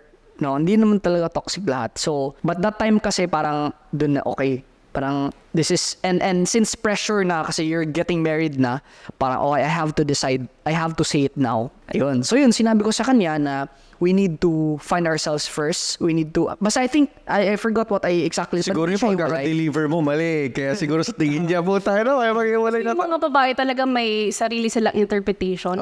Hindi yun yung ibig sabihin ng lalaki. Parang Yes. kami, iiwan na ako. Parang iba yung interpretation. So, ibig sabihin ba nun, ginawa mo yon dahil gusto mo lang ma-make sure na love nyo each other na hindi lang dahil dependent kayo sa Correct. isa. Correct. Kaya mo ginawa yon. Yes, tsaka to solve din yung mga mga problems. Like for example, paano ba? Ikaw na para mas clear ba? Like anong problem? Like Hindi kasi usually siguro talaga sa isang relationship, no? Pag nag-aaway kasi, yung lalaki usually gusto nila ma-fix agad yung Yes, totoo yun. problem, diba? Yeah. And then ang babae, ayaw kasi nila na, kumbaga ayaw nila na kausapin sila muna. Like parang bigyan nyo muna ng space. Kasi galit pa yan eh. So, di ba ganun yun? So, Yeah. kasi galit pa yan eh. So, siya kasi nag-i-insist siya. Gusto niya maging okay agad. So, yung nangyayari... Problem solver pa naman to. Oo. No. Yeah, tsaka at the same time, yung parents ko, they get back after 1 second. Yes, they fight and then they're okay. So for me, that's the right thing to do because that's what I see sa parents ko. So now, parang, and then sometimes it takes like days or even probably hours to days or even weeks na magagalit siya. So what happens is... Weeks? Yeah, weeks. Oh my God. And everything gets affected. The Yes, business, totoo. your peace of mind. Yes. Most importantly, your peace of mind. Yeah. Kasi instead na makapag-focus ka the next day, you're focused on how can I make my wife happy? And that time, how can I make my fiance happy? Yes. Diba? Or Iba na yung maging priority mo ngayon. that's been happening for the past 6 years. Sa 6 years sa relationship namin. And sabi ko, when I get married, I want peace of mind. Diba? So, ayun. And again, that's what I saw sa looking back. Bakit yun yung right thing to do? Because that's what I saw sa parents ko. They fight and then they get back right away. So, you know, that's one of the example. Oh, okay. So, ibig sabihin ba nun na ikaw, aminado ka naman na... May problem. Sa akin. Yes. Alam ko naman yon. Paano mo... Siguro, hindi ko lang masyadong naiisip because parang natotolerate ba? Na parang, paano ba? Wala kasing pain eh. Yes, na parang, walang trauma. Ay, inaano lang naman niya ako eh. Parang sinusuyo lang naman every time na may nangyayari sa amin, nag-aaway kami, whatever. So, nung nagkaroon na ng pain talaga, which is yun nga, parang, ay, kaya pala akong iwan ng taong to. Doon ko na-realize na, oh my God, I need to change talaga. Doon mo na nakita na hindi pala siya yung problema ako. Yes. Oh, okay. So, ibig sabihin nun, Pero hindi naman like wala din siyang problem ha. Hindi naman, di ba? Parang abinado naman kaming dalawa na meron kaming dapat i-fix. So, kailangan namin siya i-fix before kami ikasal. Kasi kapag hindi, pag ikakasal na kami, mas mahirap yun. so yung problem mo is masyado kang madaling magalit at matagal kang magalit. Correct. Yung sa kanya, ano yung problem na kailangan niya din i-fix? Diba tahimik si Fibo? Kasi pag love, wala sasabihin niya. Ano? Ano ba yung ano? Sige, siguro ano na lang. Mostly kasi sa mga lalaki, diba, parang insensitive.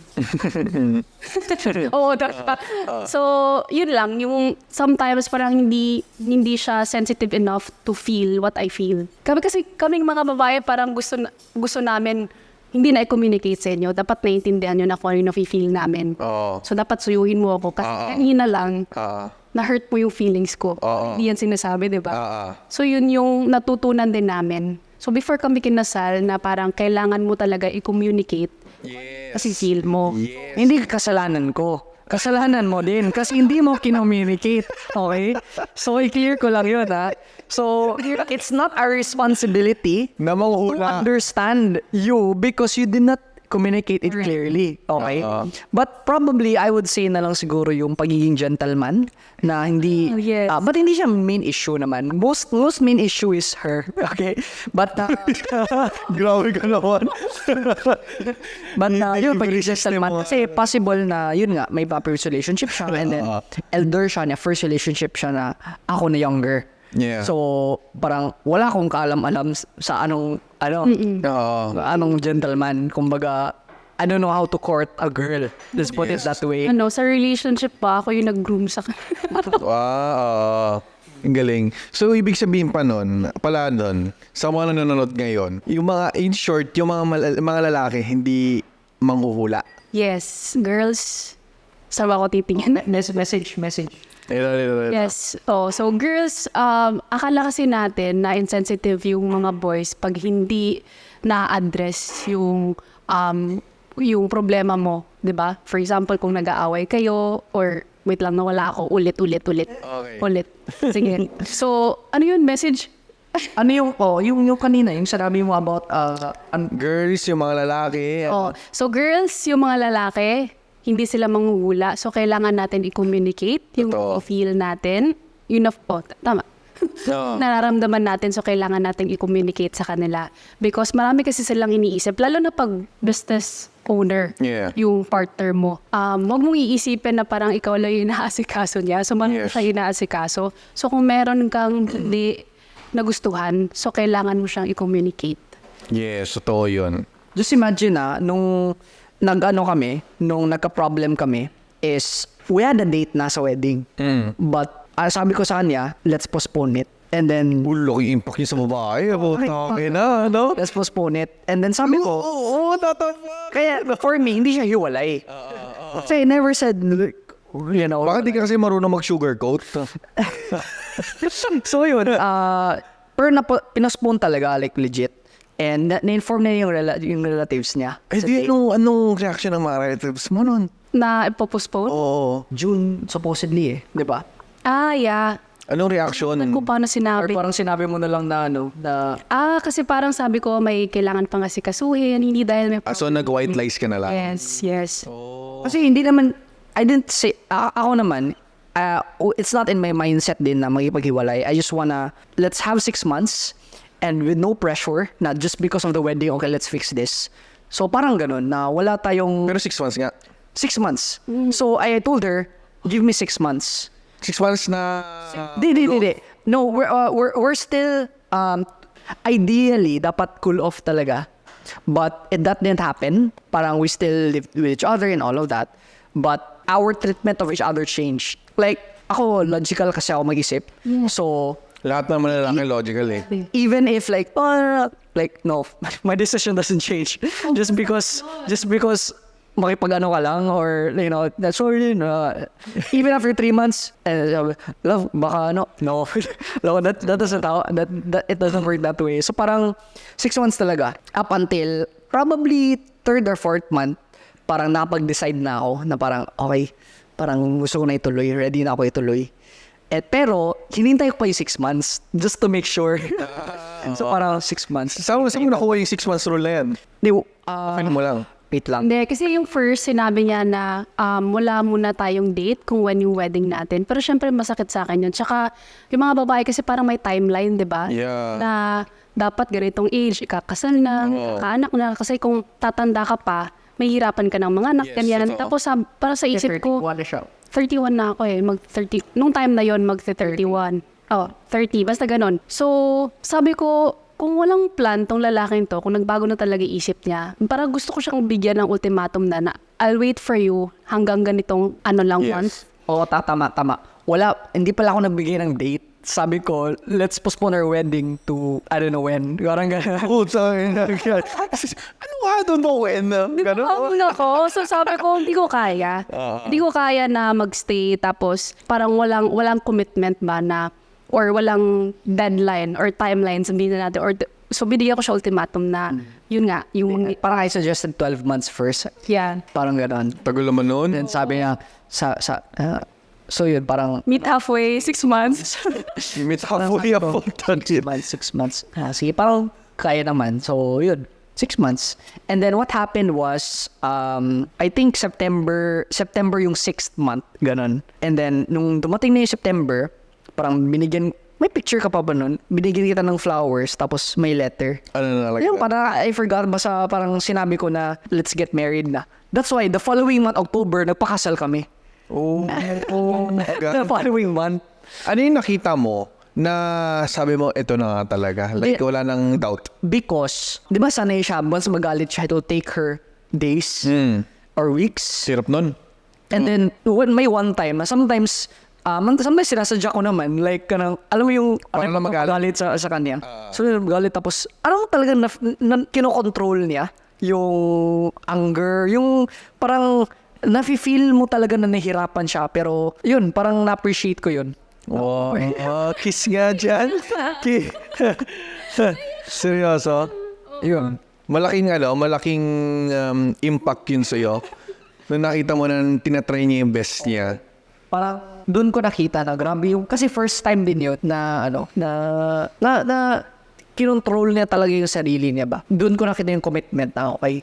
And then that didn't happen once lang. It happened like multiple times na. Na-feel bad ka? Na-feel bad ka sa sarili mo na ginawa mo yung 6 months or Hindi. nagpapaano Hindi ka sa... naman. I didn't kasi that really changed our relationship. And nagsama kami pero our goal every day, sabi ko sa kanya, and this, the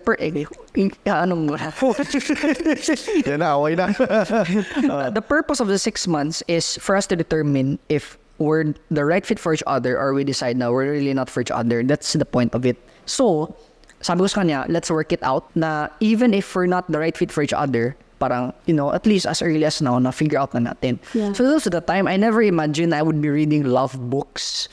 Alam mo yun, like, men are from Mars. Tama ba? Women are from Mars, women are from Venus, love and respect, love languages, and all of that. Like, kasi puro business books. I've never imagined in my life that I'll be reading Love books, relationship books, and then attending relationship seminars. So, dun nag-start. And then when I started studying, parang, okay. Yun. That's when I realized na may mali ako in a way since what I see sa parents ko, ganito, parang eto yung tama. And then yung tama sa kanya, eto. So, nagko-conflict kami. Example na lang, no? Sa parents ko kasi, when we eat out, it's uncommon. So, when we eat out, mag-ask yung parents ko, ano yung celebration? Okay? Sa kanila, common mag-eat out. So, what happens is, nag-invite siya, oh, let's eat out. Sabi ko, ano celebration? So parang for me, it's a waste of money eating out for the celebration because that's what I saw sa parents ko. Yeah. This is, for me, what's the right thing to do, and that is para sa kanya, right thing to do. So ngayon, nagko-conflict kayo. Kasi parang, ano ka naman, gastador ka naman, hindi ka naman nagsisave kasi wala namang any celebration. Yeah. So when I understood that, okay, family background pala, yun, ako na nag-understand. Okay, parang gets ko na this is the normal thing for you. So yun, nag-adjust ako sa'yo, nag-adjust din sa akin. Actually, what happened din kasi, nung 6 months na yon, siguro yung maganda lang din is committed talaga kami na parang i-work out ba kung ano yung naging problem. Yes. So, we attended workshop din. So, kasi thankful kami sa workshop na to or sa seminar na to. Discovery Weekend yung pangalan nung event na yon. So, doon namin nalaman na may right way sa pag-communicate, no? Ano pa ba? So, kumbaga, yung isang nag-struck talaga sa akin, yung na-learn ko talaga doon is parang pag nag-aaway kayo, yung sa halt ba? 'Di ba na parang if he is hungry? Oh, Sige. Sige, go. Sige. Ano, para may role ako ba? Hindi, so, for example, let's say, may conflict kayo. So, sometimes, we wanna fix it. Kasi, again, we have a lot of problems. So, let's fix this so I can focus on my other problems. But again, you should not talk or you should halt if yung kausap mo is hungry, angry, low, or tired. Okay? Halt. So, halt ka pag hungry, angry, low, or tired. So, ngayon, galit ka, huwag mo na kayo mag-usap. Pagod ka, huwag mo na kayo mag-usap. Kasi sometimes, doon natin finifix yung problem sa kung hungry, angry siya, low, or tired sila. Yeah. Pagod siya, low siya, inantok siya, may meeting pa siya, diba? So, May pinag-aaway kaming schedule. I also learned that from, thank you, Sha. Sha Nasino. So, Sha and his brother, parang, sabi niya, na in a relationship, fights happen. So, fight well. Okay? So, since fight well, ibig sabihin, parang, dapat, parang ba may-explain yun? Kasi siya sa kanyang brother, parang nag-schedule talaga sila na kailan sila mag-away. Like, Kailan kailan pag-usapan, kailan sila mag-away. So, for example, galit ako sa'yo, hindi mo dapat sasabihin like, tapos may ginagawa ka, or drive ka, or may iniisip ka. Siyempre, anong butok ka nang Puputok ka, di ba? Kasi, I invaded your space eh. Yeah. But if I say, love, can we talk after your work 5 p.m.? Let's have dinner.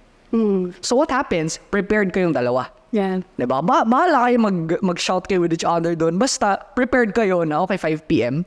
Or you can share na, love, I feel bad about something what you did. Okay lang mag-talk tayo 5 p.m. At saka yung maganda din kasi doon is parang nag-die down na din yung galit energy, yung emotions. So, mas makakatake So, na dapat tayo. hindi na sa peak. Yes. Yung karanyo. Yan, diba? You don't talk basta. Hungry, angry, lower, tired. So, ibig sabihin ba pala doon, mali pala yung kasabihan na bawal kayong matulog na magkagalit. Okay lang. Yes, ako hindi ako naniniwan. I mean, for me sa akin, ako okay lang na matulog tayo magkagalit basta ma-fix natin siya sa time na okay na tayo. Pero usually, hindi naman namin pinoprolong. Hindi namin ganun katagal na hindi kami magiging okay.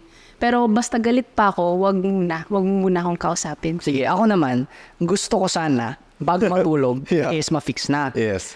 The problem is, tawag nito, okay lang sa akin na matulog na hindi pa ma-fix, basta may schedule kung kailan natin pag-usapan. Kasi pag walang schedule, wala na namang peace of mind, di ba? Para sasabihin sa akin, love, not now, let's talk tomorrow when we wake up 8 a.m. So ako, okay lang sa akin kasi may expectation ako na ma-fix to bukas. Kesa not now, okay lang. Tapos kung bukas naman, not now na lang, 2 weeks na. Din doon na galit ka pa, tapos gusto mo, yung partner mo gusto i-fix agad. So, hoy, matutulog na tayo, so kailangan fix natin yung problem. Ako, nasa verge ka pa ng emotions mo, galit ka pa, or ano ba yung nafe-feel mo that time. So, parang gusto mo muna na, bigyan mo muna ako ng space, ihinga muna ako, ipapahinga ko muna to, then away tayo later. Okay. Kasi there's 3 criterias kaya naghiwalay ang isang relasyon? There's family, there's friends. Ay, hindi pala friends. There's family, there's yung sarili nila, and there's sexual. So, dun sa tatlo na yon, yung gitna lang ba yung naging problema nyo? Or meron din kayo naging problem handling other families nyo? Or din sa sexual nyo din? I think sa family, may aspect din. Because for example, may expectation yung parents ko na girl na they want. At the same time, sa kanya din, parang different expectation ba? Like, for example, she wants to be treated like as the partner and then things like that. So, the discovery, the workshop helped us, parang in-explain ko sa kanya na this is our family background. Yeah. And that's the reason, possible 8 years ako hinintay bago I'm the only son. So, yung expectation ng parents ko, talaga, yung perfect, yung walang flaws. Parang ganun. So, parang at the end of the day, sabi ko sa kanya, they're not the one marrying you, I'm the one. So, kung komportable ako sa'yo, parang yun yung point eh. And then sabi ko sa kanya, love, ikaw na lang mag-understand because tayo naman nag-a-attend ng personal development. Okay, hindi naman sila nag-a-attend. So, ikaw na lang mag-intindi sa kanila na ganun sila mag-isip because wala pa silang training, wala pa silang limited lang sila kung anong alam nila. Yes, I agree. Yun na lang. How about dun sa huli? Wala naman kayo naging problem doon? Sa pagkakaroon ng baby, kailan nyo balak? We're trying. And yun. Kaya nag-gym kami para, kasi yung sabi ng OB yung workout. So yeah, we're praying na, we're 1 year na trying. So yeah. 1 year? 1 year plus. So what's the problem of 1 year trying at wala pa rin? May PCOS ka ba? Oo, may PCOS kasi ako. So, okay. Sa right ovary ko. Okay. Okay naman yung right lang. And then also, sabi kasi ng OB namin, kaya naman siyang masolusyonan ng talagang strict diet, exercise. So, if after 3 months, hindi pa rin, then, yun. Supplements na? Hindi. May mga kasi, iba na kasi ngayon, di ba? Science. Tutulungan ka na ng science, di ba? Paano So nung 3 months, tinanay mo yung strict diet? Ito pa, ngayon pa. Ayan pa. Ongoing to siya. They actually for 3-9 naman, pero alam mo hindi 100% committed. Oo. Parang, Yung sa 1 year, Diet yung sa 1 year parang talagang hindi strict, no? So, ngayon na lang, feel namin kasi, 1 year na nga pala, no? So, may pain na. Yung gaya sinabi ko kanina, di ba? Pag walang pain, parang hindi mo pa ma-feel kung gaano ka-importante na kailangan mo na siyang gawin. Mali mo ikaw yung unhealthy? Hindi naman. Kasi nagpa-test kami. Nagpa-test ka din? Yeah. So okay naman? Yes. So yung sa PCOS mo lang PCOS talaga. problema. So 1 year trying na kayo, no? Yes. Okay. So ito, boy or girl? Ang gusto niyo first niyo? Boy. Boy, bakit Kasi boy? doon naman kami. Pero, open Ano pangalan? Kung boy? Wala pa. Wala pa? Wala pa? Dapat pinag-iisipan nyo na yan. May mga options sa kayo. Tapos voting system. Dapat ganon. Basta nag-usap lang kami na dapat yung anak namin is marami. Kasi magkanya-kanya kami ng train. Magde-train siya ng sarili. Pero ilan ang gusto niyong maging anak? Gusto mo kung... Wala ka na magagawin eh. Sabi ko, gusto ko lang 2, 3, ganun. Pero gusto niya marami. Sige. Ilan ba want mo? 5. Bakit 5? Para masaya. Di ba? Masaya. Pero kaya mo naman. Ready ka naman sa ganon. Kaya naman. We'll see. Hindi kung ilan na lang ibigay ni Lord. Okay. Parang yung before pa kami nag-try na magka-baby, sabi ko, 5. Pero ngayon oh my gosh, ang hirap pala, no? Sabi ko, Lord, kahit isa na lang. Kung gano'n ng isa, parang dabayan mo na. Kahit 10. Para kung 5 binigay, at least 50%, no? So, yun nga. Okay na tayo sa relasyon. So, alam na ng mga tao, dapat may pag-communicate, dapat may sarili-sarili ng mga toka, may prioritize yung pag mag-aaway, is bilagyan ng schedule and everything.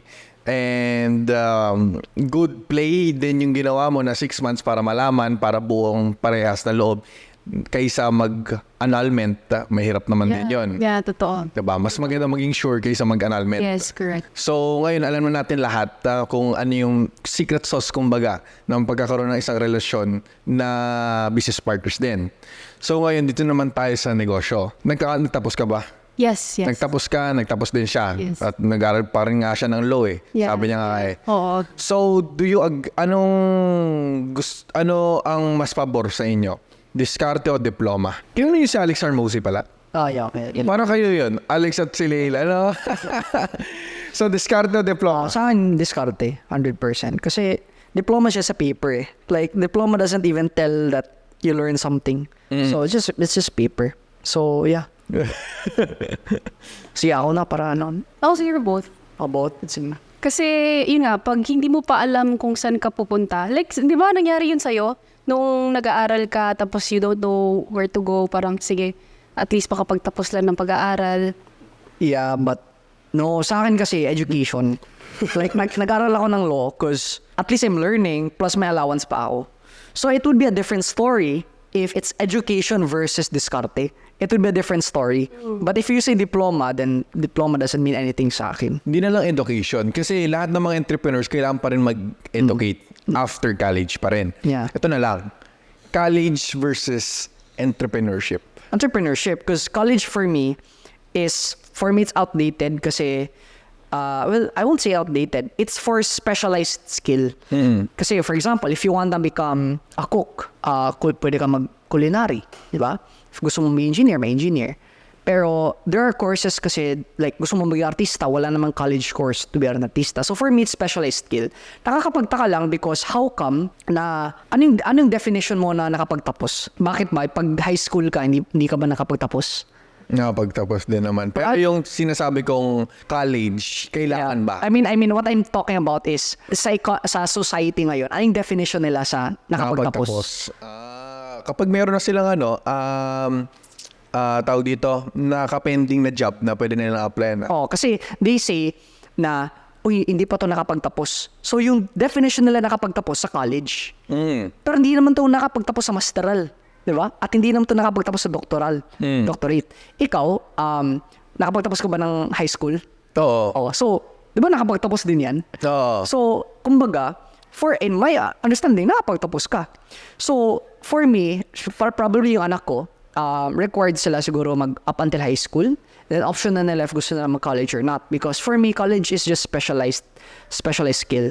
High school kasi elementary, may mga basic talaga na, need to learn. Yes. So yes, that's Bakit diskarte at diploma para sa'yo? Hindi, yun nga, kasi kapag hindi mo pa alam kung saan ka pupunta, very important na at least meron kang diploma para meron kang fallback, parang ganun, kung saan ka pupunta. Ako naman, antay ako nun. Counter ako nun. Kasi Bakit? if you want fallback, improve your skill set. If you're so good, people will hire you. You don't need any diploma. Yeah. So what you need is a skill set. Sabihin natin, magaling ako sa marketing pero wala akong marketing degree. And then I can say, here's what I can do. For example, ikaw, business owner ka.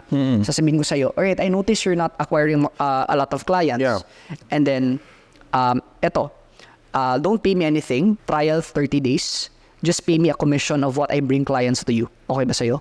Diba? So, you're not gonna ask for my diploma. Yes. But what you need from me is my skill set and knowledge and skill set, which Yes. is you can acquire even without the diploma.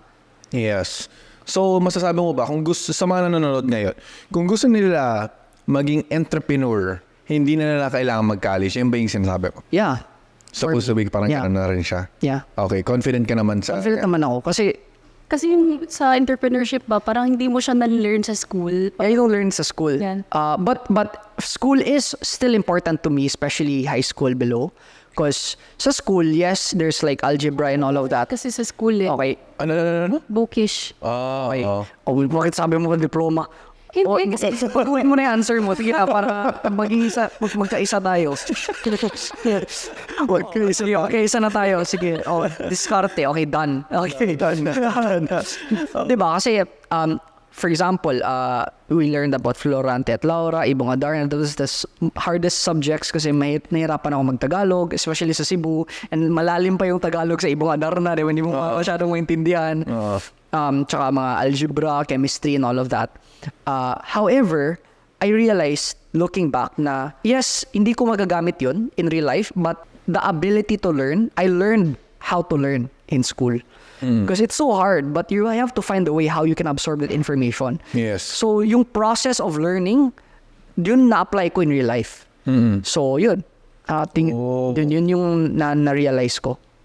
That's why, when I develop a study habits nung nag-accountancy ako, when I studied marketing, parang I just applied yung kung ano yung study habits ko. Kasi just imagine you read a book, you don't understand. So, anong gagawin mo? You find a way to understand it. Yes. So, yun. By referring other books or you find it online or whatever. So, malamang sa marketing, you're introduced with the words like sales funnel, traffic, click-through rate. You don't understand that, Yes. diba? But I had to find a way to learn it. Yes, okay. Ngayon naman, sa pagnenegosyo, syempre ko yung nag-handle ng pera, di ba? So sa tingin niyo, ano yung pinaka-worst money mistake na nagawa niyo? Siguro, for me, no, ito lang talaga yung proud ako. Kasi sa lahat ng naging desisyon, siguro, kung merong mang mistake, is natuto kasi kami eh. Pero yung sagot lang din dyan is parang wala naman tayong pinakamalaking mistake na nagawa na mishandle natin yung pera, right? Yeah. I think because that's something I'm grateful. Kumbaga, I know a lot of people na scam and all of that. Good thing sa amin hindi pa. And hopefully in the future. Probably because when I was still broke, I was already studying about personal finance. 18 pa lang ako. Wala pa akong pera. But I was reading Bo Sanchez books, Chinkitan books. That was my Bible. Like, I was really studying it. And I was studying it like I have an exam. And I really put it into heart. Na to the point na kahit dumating na yung million, I already knew what to do. Yeah. So, yun, that's something na I'm really blessed because I already knew the what to do and not to do before the money arrived. Ay, ito pala magandang question sa inyo. Paano nyo na mabalance yung work and life? Parang naka-integrate kasi siya eh. Paano? Kasi diba, sige, ikaw. Ikaw muna. Sige. So, I'm happy na nakaka-understand siya because what I noticed sa karamihan ng successful people, there's really an imbalance sa life nila. Yes. For example, if you ask, sino yung nanalo sa naka-gold medal? Yung babae? Heidelin Diaz. If you ask, ano yung priority niya? Okay? Una, weightlifting. Second, family. Okay? If you ask Nosaria sin Nas Daily, una, yung content. Second, yung family. Kumbaga, for most people, especially Filipinos, hindi tama yan. Mali yan. But again, for me, there's nothing right or wrong. It's just because of our culture. Yes. Yun lang yung priority nila. So, the point here is, na-achieve nila yun, it's because that's their priority over anything else. Okay? And for Filipinos, that's already imbalance. Yes. So, I don't believe everybody can achieve the same thing unless you reverse, hindi mo ibiging prioritize, hindi mo priority yung family, etc. Sa amin naman is, nag-take pala ako na exam, parang nagiging closely priority yung family ko or relationship ko. But anyways, aware kasi siya na mas career-oriented ako than family. Okay? And for most people, would say na that's not right. Okay? However, dun kasi ako masaya. Right? It's not because binabawala ko yung family, but because kumbaga, sa relationship namin before, if I were to choose business over her, hindi ko pa siya wife syempre I'll choose business over my girlfriend. Yes. But eto, wife na, so medyo, it's a difficult answer. Probably I'll choose my wife because we can start another business, right? But, yun yung ano ko, na to the point sa amin, we don't separate work and life. We just So, make kung that's one. pipiliin ka ngayon, like you have only one decision, kayong dalawa, partner or career? Ngayon, partner na ako. Char. Hindi, because if my partner ako, I can have another career. Diba? Pero pag career, well, you can have another partner, but You have one decision. Kapag pipili mo yung partner mo, is magiging empleyado ko na lang na normal. Pero kung pinili mo yung career mo, wala ka ng partner. not even a new partner. Give me sige, bigyan mo ako ng May new difficult, partner ka na. Pag new business, new partner. Tapos, kapag Sagot mo pag gusto mong yung sa wife mo, pero maging empleyado ka na lang, anong pipiliin mo? It's a difficult answer dahil business is what makes me happy. It's just like saying na, it's a difficult answer kasi business is what makes me happy. My wife makes me happy din. But pag hindi mo kasi ako ipapabusiness, sabihin na in real life, it doesn't happen naman, no? But it's like taking away something from you. Just imagine na we're together, but I'm empty inside. How would you feel? Because for me, what gives me fulfillment is business.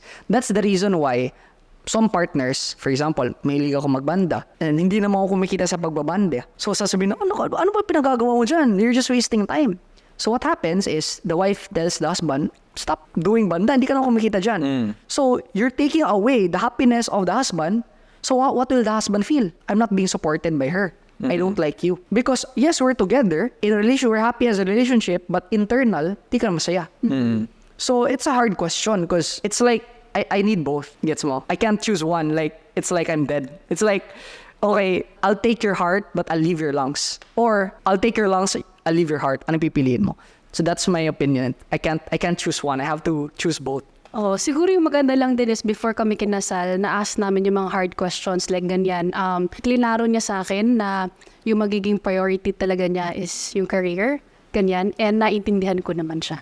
Basta as long as, yung ginawa lang namin ngayon is, sige, Monday to Friday, actually, yung Sunday niya nag-work pa rin siya. Basta Monday to Friday, tatrabaho ka, Saturday, date talaga natin. Walang phone, walang work, Sabado is sa akin. So may scheduled date kami.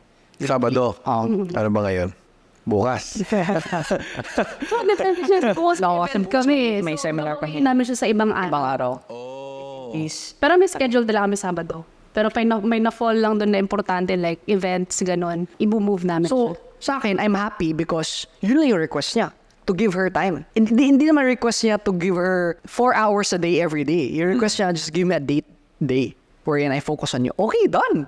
Diba? I can do what I wanna do and then just... So yung question, meron ba kang hangganan na magpo-focus ka na lang talaga sa kanya full time? Every day, every hour? May end. Oo. Na- hindi ka na magpo-focus sa business.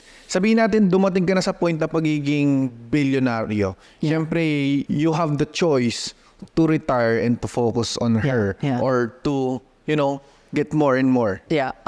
If I'm gonna speak as of today, I don't think I'm gonna retire as a businessman because I'm not doing it naman for money. Like, I'm doing it kasi I enjoy solving problems. But probably possible in the future. Pero sa ngayon, again, business for me is not a job. It's like a passion thing. So, yun. That's my answer. And yun, I'm happy naman na supportive siya sa ano. Sa tingin mo, ano masasabi mo sa answer niya? Kasi sa babae, syempre na-feel din natin sa babae na gusto nila ng time. Pero iniisip ko, kung ini-expect mo ba, girl, na in the future ba, na hindi ka lang every Saturday, na hindi ka lang once a week, na magiging full week ka, parang ganon. Ini-expect mo ba or hindi mo na in-expect na mag-ganon? Actually, hindi ko na ini-expect. Oo. Pero do you want to? Ano kasi, yun nga napag-usapan na kasi namin and kilala ko kasi siya na yung nakakapag-fire sa kanya is talagang business. So ayoko naman tanggalin sa kanya yon na parang yung oras mo dapat sa akin lang. So naiintindihan ko kasi siya. Basta yung gusto ko lang, Sabado akin, and then 4 times a year or 3 times a year, out of the country tayo. Oh, yun yung kontrata niyo. Sabi ko, grabe. Di ba mas okay na yun kesa saan siya magbibisi, di ba? Sa babae or bisyo, yun lang yung maganda kasi wala siyang ibang bisyo. Kumbaga, business lang talaga. Yun lang yung kaaway ko. Sana yun lang. At least, good problem. Good problem. Na yun lang ang problema mo sa kanya. Yes. Yung time dahil Yes. sobrang career-based yung kanyang priority. At saka yung maganda lang din talaga is magkasama kasi kami sa business di ba? Yeah. So, naiintindihan ko yung mga... Pero napag-usapan niyo ba na what if maghiwalay kayo? Like, paano na yung negosyo? Siyempre, may toka ka doon. Maghanap si Fibo ng kapalit mo? Para ganon? Oo, ganun. Ganon? Hindi, kasi pag nagiwalay tayo, paano yung business? Sa akin, I don't look at it as an option just because married na. So yun, that's my Wala kang kiss nga. Kiss nga kayo sa camera. Tsaka, yun. Oo. yeah. Kinilig naman ako, no? Ang galing. Ito na lang, ano yung pinaka-biggest flex nyo? Except yung you teach other people to make, ilang billion yun? 10 billion. Ano yung other flex na pwede nyong i-flex? Probably, Meron akong transformer sa bahay. Ay. yeah, just, kasi hindi naman talaga ako mamaterial. Yeah, as simple as we have the freedom, time, money freedom. So, Yun yung biggest flex. that's my biggest flex. I have the time and money freedom. I can buy whatever I want and I can I have control of my time. But even though I have that, I still operate as a broke person, and I still think of myself as an employee. Because a lot of people, when they become business owners, yun yung habol nila. And once they have that time freedom, they start enjoying their time, and the business goes down. So sa akin kasi, I treat myself as an employee, so I still work. But yun nga, for example, Friday ngayon, if I was an employee, I won't be here. Yeah. But since I have the freedom, I can be with you. Yeah, that's my biggest flex. I'm just so happy. Or probably, to be more specific, okay, I have aircon in my house. Yo. Like, no, really. Yeah. I'm so happy. My dream was just, Seryoso? yeah.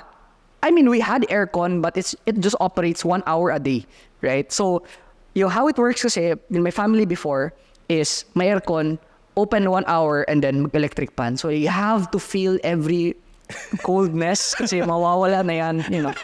And then, like, my dream was like, okay, I want aircon, 24/7.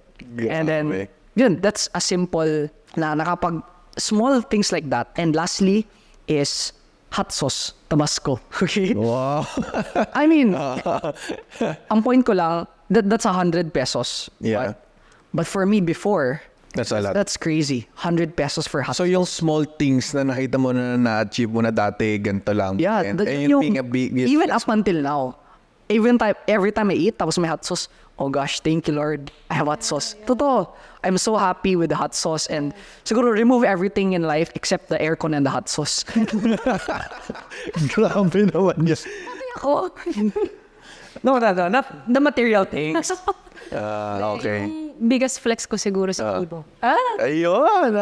Ay, hinihintay ko na sagot pa sana eh. The biggest flex ko, merong nagmamahal na asawa sa akin. Ayun. My husband akong loving, Yun. understanding. Ayun. Haga. Kahit sabihin nating priority niya is business, but I know na ako yung priority niya. Yeah, totoo yun. Kasi totoo action speaks louder than words, diba? Yung Yeah. actions niya is ako talaga yung pinapriority. Pati kami mga lalaki, hindi lang kami nagninegosyo para lang kumita ng pera, para din sa mga makakadamay doon, di ba? Mas lalo yung partner, di ba? Parang ginagawa ko to para din sa'yo. Parang ganon. Haga kayo. Okay na yan, sige na. Yun. First in the podcast. So ngayon, ganito. Kailan ba kayo nag-meet? Ilang taon kayo na nag-meet kayo? 19 now, 22. 22 ako. Okay. Kapag babalik kayo sa 18 years old self nyo, ano yung sasabihin nyo sa kanya? I'm just happy siguro na my words would be na I'm proud of you, because even at 18, parang I had already like the success mindset, and talagang I did my best every single year to grow myself. I'm thankful na hindi ako na-distract like sa inom or something else. Yeah, I'm just happy talaga sa pinagdaanan ko, pati lahat ng failures ko. Di ba sabi mo, hindi ka na-distract sa mga inuman? Yeah. Nag-meet kayo sa party, di ba? Okay. Good tawag doon. Good question. Good question. Pumunta ako sa bar, hindi mag-inom. Magbenta ng t-shirt. Eh? Oo. Alang yun. Seryoso? Closing ka pa din? Ang nangyari kasi doon, parang, basta I forgot, parang i-feature daw yung t-shirt namin sa screen sa LED doon. Sige, punta tayo doon, baka may bumili. So, Nakita mo siya? nakita ko siya. So, yun, hiningi ko yung number, and that's how it all started. Hiningi mo yung number para benta na t-shirt o hiningi mo yung number para... Talagang, may attraction ako sa kanya. So, namumula yung mukha. Ang galing. So, nung nag-meet kayo, nakita mo siya? Yep, syempre. Dan siya ng dan sa gilid. Yun na nga, pas may hawak na t-shirt. Wala naman that time. Wala naman. Anong unang impression mo sa kanya? Baby boy. Kasi talagang baby siya nun. Na alam ko na parang siguro high school pa siguro to. Parang ganun ba yung impression ko. Ba't ka nagkagusto sa kanya? Hindi ako nagagusto sa kanya. Ba't mo binigyan number mo? Yung friend niya, nanghingi ng number ko. And then, Nutusan ko yung friend ko to ask her number. sabi ko parang, okay, cute naman, ganun. So, sige, bigay lang. Cute. Pero Pero hindi talaga, nagpursige talaga siya naligawan ako So, ayun. But ayoko sa kanya kasi nga bata pa siya, nag-aaral pa siya. So, ayun.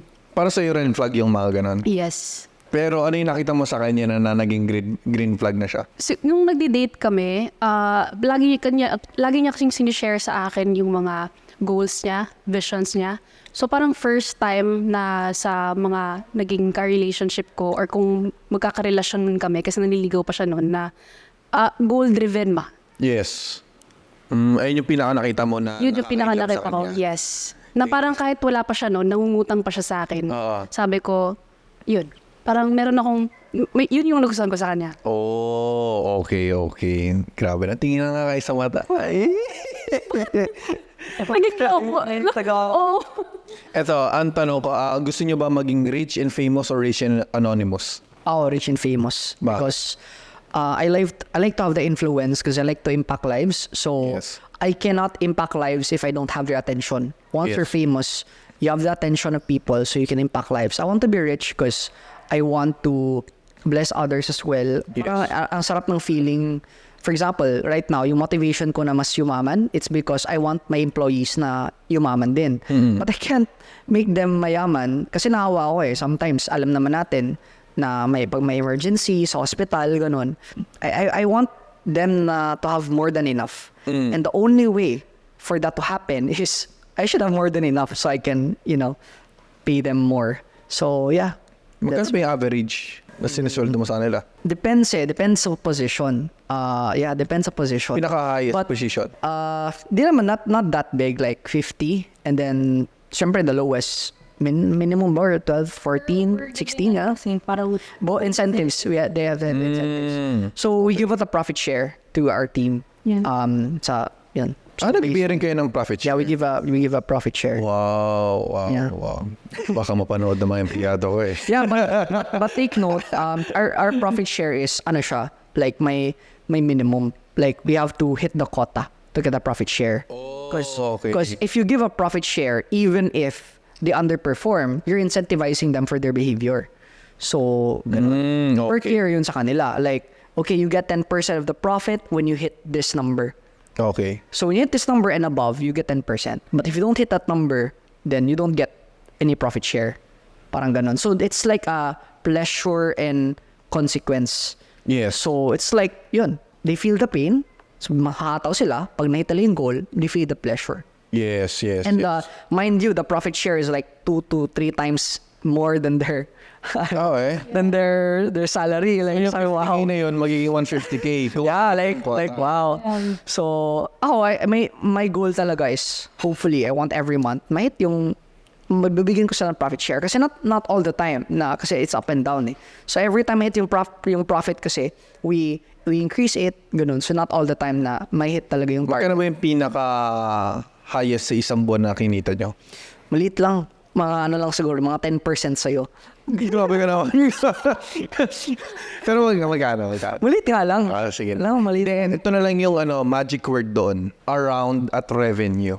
Yan na lang. Para di tayo katukin ng mga otoridad. Ay yung technique na natutunan natin. 8 digits yung revenue. 8 digits a month. 8 digits a month. Grabe. Yeah. Grabe. Malakpakan naman natin yan. 8 digits a month. So ngayon, ang tanong ko naman is kumikita ng 8 digits a month. Kaya ko tinanong yon, does money buys happiness ba talaga or hindi? For me, no. Because money just solves money problems. It doesn't solve anything else. So, for me, money is just a magnifying glass. It just magnifies kung sino ka ngayon or sino ka dati. So, kung hindi ka masaya dati, more money will make you worse. Yes. But if masaya ka na, habang wala kang pera, pag more money will make you happier. So, good thing again, na yun nga, I was reading personality development books, and I learned that. So, sabi ko sa sarili ko, before I have money, I should be happy now. Yes. So, yeah, that's my But again, that's assuming na you have your living expenses taken care of. Kasi, syempre, pag wala ka namang ikakain ngayon, how can you be happy? But once you're watching sa YouTube right now, you already have the needs kasi you have Wi-Fi. Yes. Diba? So, may ceiling kasi na more money doesn't add more happiness to your life. It's just a definition na lang. Kasi some people, they define this, if I have more money, that's more happiness. But for me, it doesn't define anything. Oh, okay. Yeah. Ikaw anong take mo? For me, Sabihin mo na lang, pare sa isang sagot para ano. Kasi pag iba yung sagot mo, ako yung question sa kasi sasabihin ko na parang sasabihin nila sa mga taong walang pera. Sasabihin nila sa mga taong walang pera. Oo, ako naman, may pera ako, pero sabi ko, it doesn't buy happiness. Hindi, sa akin din kasi, happy na din kasi ako kapag kahit time lang yung binibigay ni Fibo sa akin. Hindi din kasi ako materialistic na tao. Yes. So, kahit yung time lang, masaya na ako. So kahit wala ka ng pera and everything, basta nandiyan siya sa tabi mo at may time siya sa'yo, Yes. masaya ka? Yeah. Ay. Isang din example, no? Kasi at 22, I was already making 7 digits a month in profit, but I wasn't happy because Because? gusto ko maging speaker eh. Oo. So, Kaya mo pa na iniwan yon. nung naging speaker ako, shit, it's more than, like, that's my dream. So, that's my retirement job. I would rather be willing to make less and become a trainer and speaker than make more from something na hindi ako nakapag-impact ng lives. So, that's when I discovered it doesn't buy happiness. Yes. Pero ito yung tanong. Ito yung talagang tanong na mahirap. Gusto ko i-ready nyo na yung sarili nyo dito sa tanong na to. Kasi itong tanong na to is sobrang pakapagpigil hininga. Ready na kayo? Sex or chocolate sa pagbabalik ng Lazy Genius Podcast. Alam ko kayong mga nanonood ngayon, gusto nyo maging successful, pero wala kayong budget or wala kayong pera. Well, ang ginawa ko is ni-recreate ko yung course ni Andrew Tate. Meron siyang Hustlers University at ni-replicate ko siya at nilagay ko siya sa Facebook group at binigay ko siya for free. Ang free Facebook group natin is Lazy Genius Club. Naglagay ako doon ng mga free course like affiliates, dropshipping, e-commerce, copywriting, Facebook ads. Lahat ng mga free course is nandun nakapost for free. At nag-weekly live Q&A ako doon para sagutin lahat ng mga tanong ninyo. Makakatulong talaga itong yung free group na to. Itong free group na to is nasa 50,000 members na. At dito is nag-share ng mga value, tips, advices para mag-grupa to each other. At ito ay 100% for free. Kaya kung gusto nyo sumali, just subscribe and link down below para makita nyo kung ano yung link ng Lazy Genius Club on Facebook. See you! So, welcome back sa Lazy Genius Podcast at magtatanong na tayo kay Fibo Lim at ano nangyari sa kanya? Nag-share mo na. Share muna. So, ito ay fast talk. Ready ka na ba sa mga katanungan natin? Go! Mabilis lang to. Ano yung craziest thing na nagawa mo sa love? Sa start ng relationship namin, nakipaghiwalay siya and blinak niya ako in everything. And I dropped her off somewhere but I don't know exactly where her house is. Okay? And sabi ko, I don't want to let her go. So, I have her picture. I went to that area and started asking people, do you know this person? Do you know this one? And hinahanap ko talaga, parang wanted, you know this person, ganun. And up until, nahanap ko yung bahay nila and yun. And sabi ko, okay, if you block me, I know where to go. But yeah, that was crazy kasi hindi kasi siya masyadong kilala dun. So, it's a hard time looking for her. Hindi pa sure. Yun. Grabe naman yan. So, ano yung craziest thing na ginawa naman sa'yo sa pagmamahal? Yeah, nagbago. Tsaka serving me. It's a small action but it means a lot sa akin. Okay. Ano yung pinaka most embarrassing thing na ginawa mo in public? So, this is my first talk sa Manila. And Bisaya ako. And probably yung language is Bisaya, English, Tagalog. So, I don't know how to. So, basta nag-joke ako. Ano yung gubat dito? What does gubat mean? Gubat, yung forest. Parang gano'n. Forest. Oh. Sa amin, it's war. Oh, eh? Yeah. So, I delivered a joke. And then, I gubat, tapos, like, no one was laughing. And I just laughed and everybody started laughing because I laughed. And then, like 5 years after, I saw the recording. And then that's when I realized, after 5 years, that, they didn't understand my joke. Because nagbisaya ako and Tagalog audience. So anyways, yeah, that was embarrassing. Anong joke yun? I forgot na. I forgot.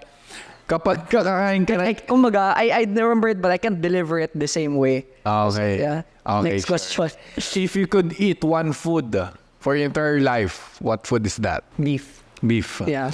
Kapag, ano yung pinaka-best prank na ginawa sa'yo? I don't know. Nobody pranked me. If you could switch lives with anyone for a day, who would it be? I think, si tawag nito? Elon Musk. Elon Musk. Kasi I wanna, gusto ko yung utak niya. So, like, I wanna experience what he's doing. Ano yung, pag ikaw maging presidente ng Pilipinas, ano yung batas na gagawin mo? Sorry, it's a hard question. I wanna create batas for entrepreneurship, but hindi ako familiar kung may batas na ba and what. So, yeah, probably I have to skip that question. Okay. Pinaka-favorite country na napuntahan mo sa buong buhay mo? Singapore. If you could only listen one song forever na paulit-ulit sa tenga mo, anong kanta to? Wala, hindi ako mahilig sa kanta eh. Ano yung pinaka-best gift na na-receive mo? Best gift. Expensive na lang. Most expensive gift na na-receive mo. Oh, this watch. How much? Almost 2 million. Damn. My wife gave it to me. If magiging empleyado ka sa mundo na ito, anong work ang gusto mo? A speaker. Speaker. Yeah. May job bang ganun? Yeah, there's an employee na you can, yeah. Okay. Okay. If titira ka sa isang bansa forever, anong bansa to except Philippines? Singapore. Singapore. Yeah. Ano yung most beautiful place na napuntahan mo? Singapore pa rin. If you could have any animal as a pet, except dog and cat. That's so hard. Iguana. Ay, pinaka-favorite movie na napanood mo? Money Heist, I guess. Yung pinaka, I Best really like it. book na marirecommend mo? Best book. My book. Millionaire 22. Ayun. Of course. If meron kang unlimited money at bibili ka ng isang bagay, ano yung una mong bibilin? Ayaw. Nothing in mind. Nothing in mind. Okay. Ano yung pinaka-most expensive na nagastos mo? The car or probably condo namin or what? Yeah. Okay. If magkakaroon ka ng any hobby, anong gusto mong hobby? Playing chess. Play chess. Yeah. Okay. Tapos yun yung pinaka-famous person in your phone? Chinky and Bo Sanchez. Okay. Oh, Peng Jun. Si Peng Jun? Yeah. Oh, si Nas. Si Nas Daily. If kakausap ka sa isang tao, buhay man or patay, or kahit galing pa sa pinakaunang era ng mundo, sino ang gusto mong kausapin? Wait lang, I didn't expect these questions in me. Wait lang, I saw these questions on podcast, but hindi ko na prepare na. I think Steve Jobs. Steve Jobs. Bakit? I saw his documentary and grabe yung pinagdaanan niya. And I just wanna interview him. And, just want to get his insights, especially na, he went through a sickness, ganon. Different kasing perspective pag kumaga namatay ka sa sakit. Yes. So I wanna just get his insights on that.